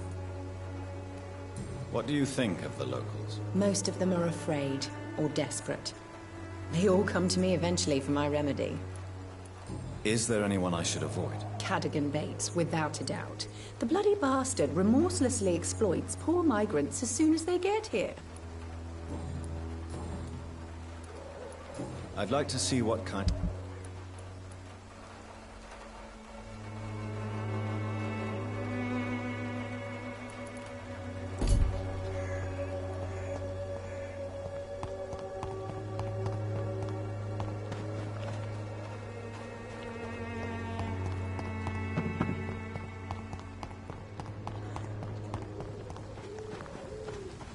It's locked.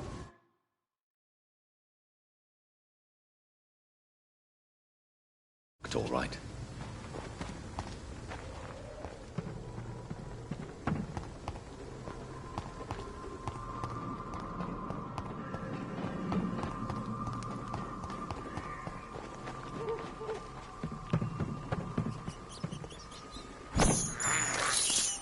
I have this thirst for blood.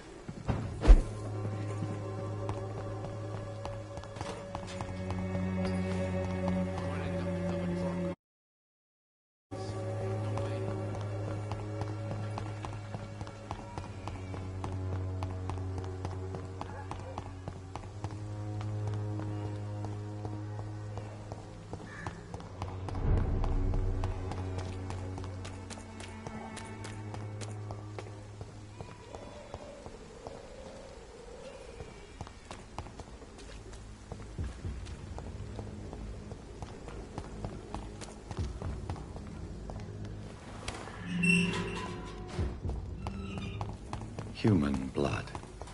Whoever left these marks did so deliberately.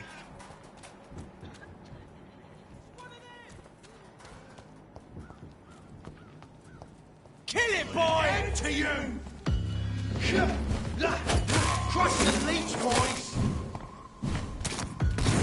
Die, Bernie! Let's see how it likes a bit of fire!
I can't believe I'm doing this.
Good evening, Milton. Good evening, Doctor. Still trying to save lives?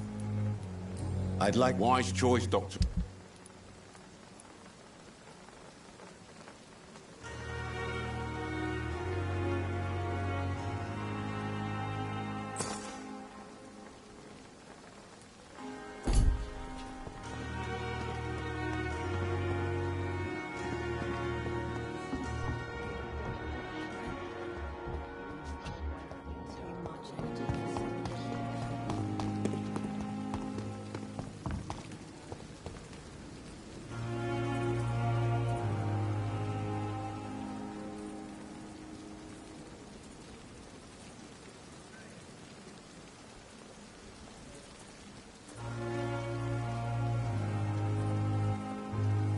Pembroke is so lucky to have Dr. Reed, you know.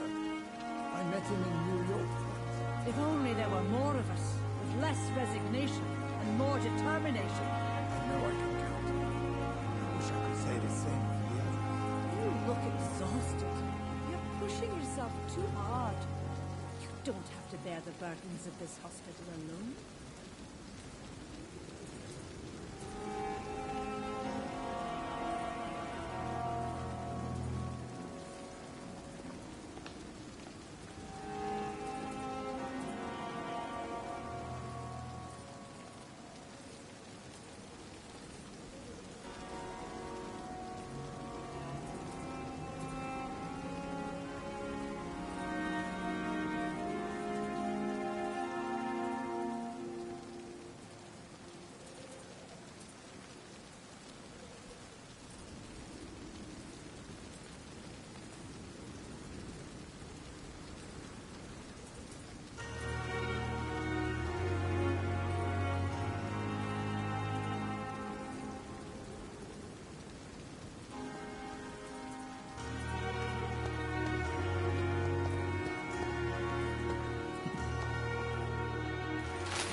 I would ask you to avert your eyes, sir.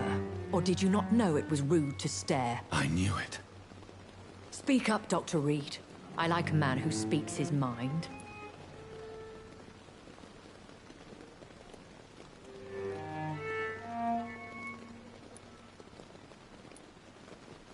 You killed him. He trusted you. And you killed him. Spare me your sarcasm, Jonathan. You are but newly born in this world.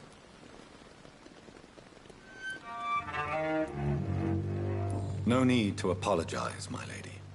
I know exactly what you endure. The situation is somewhat awkward nonetheless. I have not been observed sustaining myself for many decades. I have to say I'm a trifle embarrassed. Anyway, I have concluded my inquiries concerning your blackmailer.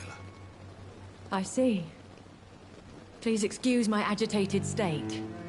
Under normal circumstances, I wouldn't let anyone see me in this condition. The case is closed, your ladyship. The person who took advantage of you has, shall we say, seen the error of her ways. So who was it? My lady, the blackmailer was dealt with using the utmost discretion. The culprit's identity is of no relevance. Thank you, Jonathan. That is exactly what I needed from you. You have proven your loyalty, so, as a friend, please accept this small token of my appreciation. Thank you, my lady. If you have an inclination to learn more about vampires or your current situation, I will be glad to aid you in your quest for knowledge. I know this is beyond the pale, but may I inquire your age? Really? And I thought you were gentlemen. If you must know, I'm 27.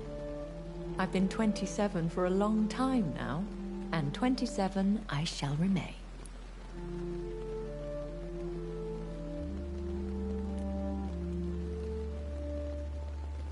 And who bestowed upon you this eternal youth? My maker. He left this isle a long time ago. Very well. But I believe there is more to this than you are saying. A lady has to have some secrets. I know this is beyond the pale, but may I inquire... Really? Why does Dr. Swansea allow you to feed on the patients of the hospital? Dr. Swansea is a good and compassionate man. He is trying to find a solution for our... hunger. Until that happens, he is clever enough to understand that I only feed upon the dying. And no one suspected you of the murders? As you well know, suspicion has recently fallen on me of killing for pleasure. But you have my word, Jonathan. I take no pleasure in taking a life. What do you know about this Brotherhood of St. Paul's Stole? The Brotherhood is well known amongst London vampire society. As long as our kind is discreet, and as long as they do not interfere, we have come to a mutual understanding.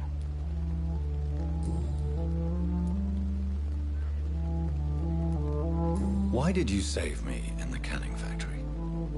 I could hardly stand by and watch such a promising young blood as yourself be torn to shreds by some gutter scowl. What type of vampire is a Scar? Not a true vampire.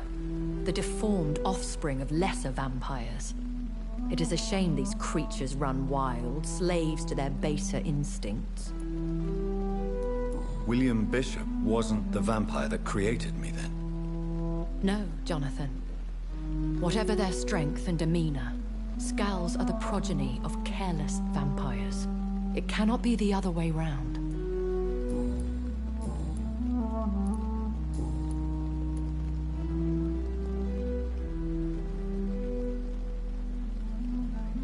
A vampire? Is that what I am? What we are? Such a crude word, defined by penny dreadfuls and drunken hacks. No. You are now an Ekon, and that you shall remain. Are you an Ekon too? Yes, I am. We are the closest thing to what man refers to as vampires. Forget what you think you know about us. So we are Ekons. How can I identify us amongst other vampires? How to put it? All Ekon are vampires. But all vampires are not Ekon. We are but a branch of the immortal tree. I've been hearing a voice talking in my head. Is this some kind of insanity? It feels like the voice of the vampire that created me. Hush. Tell no one this. It would be unwise to talk of such things amongst British immortals. Speak no more of your maker. Excuse my forwardness, but... are you my maker? Me? Goodness, no. Only a foolish immortal would create a progeny without taking precaution, and I'm no fool. How could this cause offense? Only the powerful immortals can mentally call to their progeny. No vampire or hunter will sleep easy, knowing that an unidentified elder is stalking the streets of London. I don't understand. Why was I created and then left for dead? That is a question only the one who made you can answer. It's not normal practice. I doubt even if you find him, he will answer you, considering how cruelly he treated you. So me being a vampire could have been a mistake. I very much doubt it, Jonathan. Contrary to the legends, it is not as simple to make another vampire by just biting someone. I'd like to avoid creating another vampire by mistake anyway. Tell me, how is it done? The process is dangerous. It could even kill your potential progeny. If you did decide to sire an offspring, They must drink of your blood, Jonathan.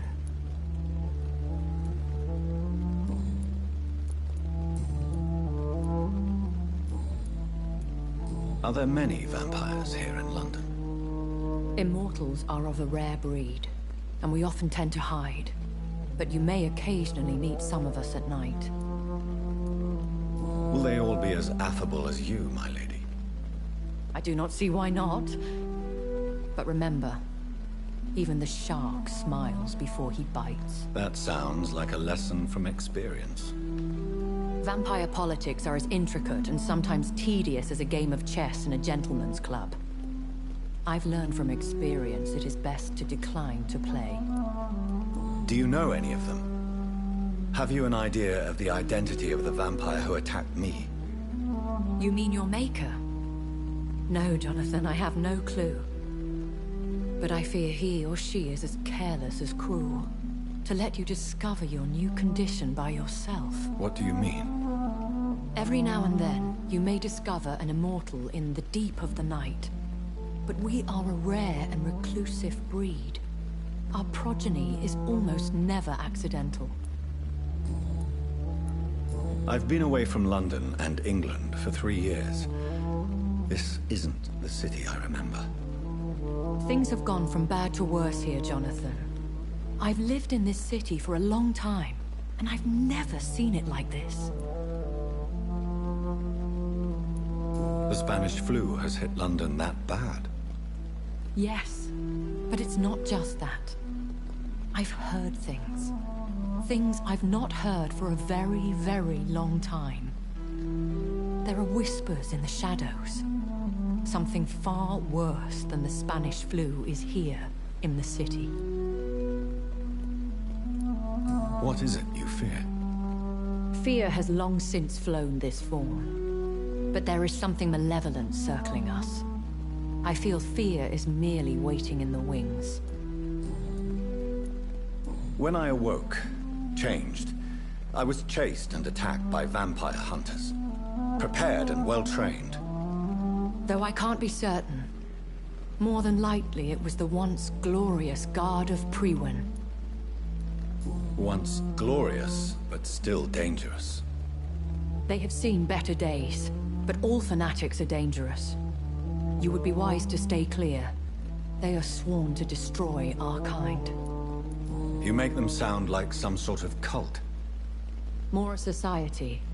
And like all the best ones, a secret society. I thought them almost gone, but it seemed they have been recruiting.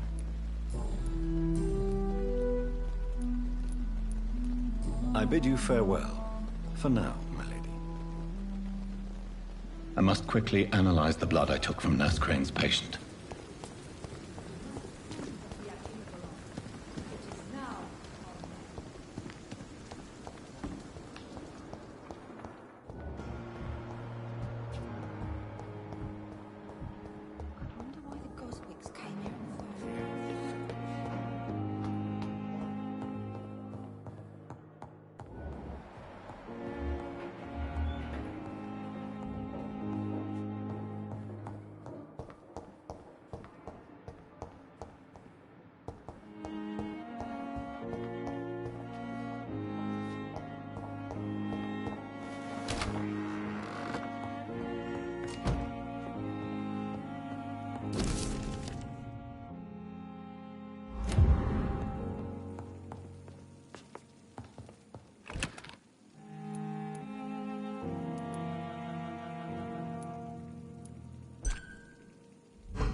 Razvan Vasily was infected by Spanish flu, but also has the highly unstable blood of the Scowls. Is the London vampire epidemic transmitted through the flu? I should talk to Dr. Swansea about it.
Evening, Edgar.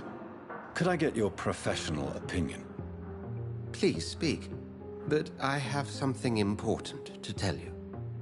This strain of flu, it's very different from the one I saw in Europe. It's downright peculiar. Really? What makes you say that?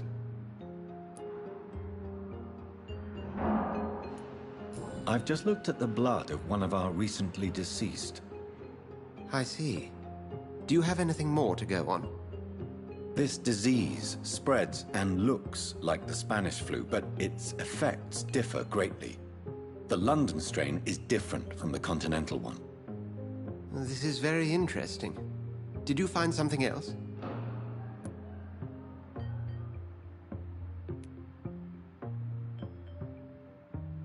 Yes.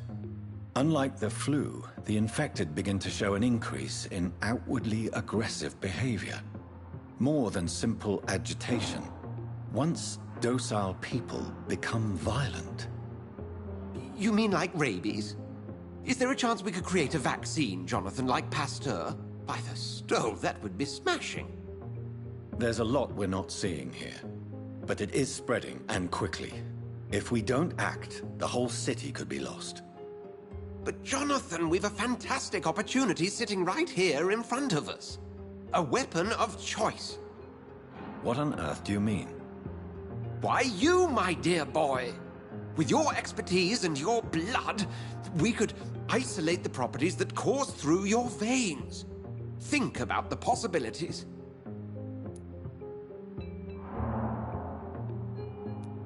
But the risk of infection using vampire blood could compound the situation. I know, but your blood now carries remarkable regenerative properties. With our minds and your blood, there's nothing we couldn't cure. We'll discuss this more later. Thank you for your time. No, thank you, Jonathan. But as I said, I needed to talk to you. I have some rather bad news. Yes? I'm afraid it's your sister. My sister? She's to be buried this evening at Whitechapel Cemetery. Your mother published the obituary this morning. I see. I'm sorry, Jonathan. Please accept my condolences.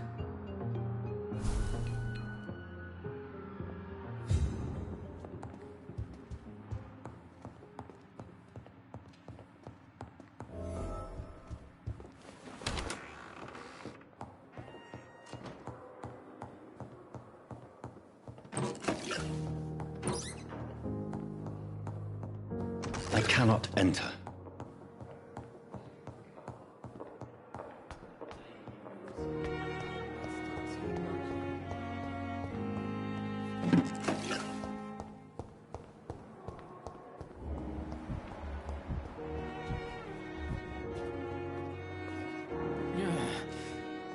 Damn.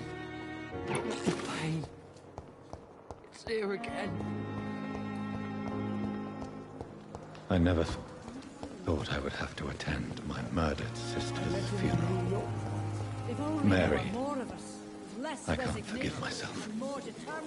I'll find the truth about what happened to us. I swear.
I need to talk to... Please do so. Do you know anything about the vampire hunters in the East End? Without a doubt, it's the Guard of Priwen. Zealots to the last man. They're definitely well organized. They're extremely dangerous and not to be trifled with. To them, you're a feral beast, and I, your accomplice. Where do they come from? Once they shared the Brotherhood's ideology on non-intervention, but they concluded vampires were a scourge. So you manage a hospital financed by a vampire? Yes, Pembroke was founded by Lady Ashbury. She's also our largest donor.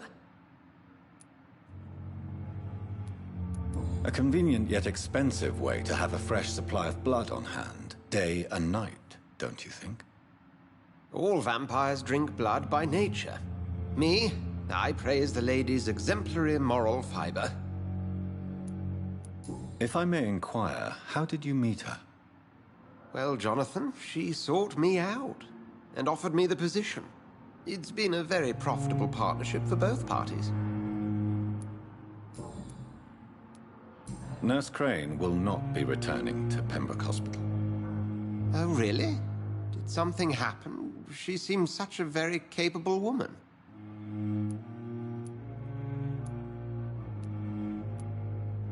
She was blackmailing Lady Ashbury.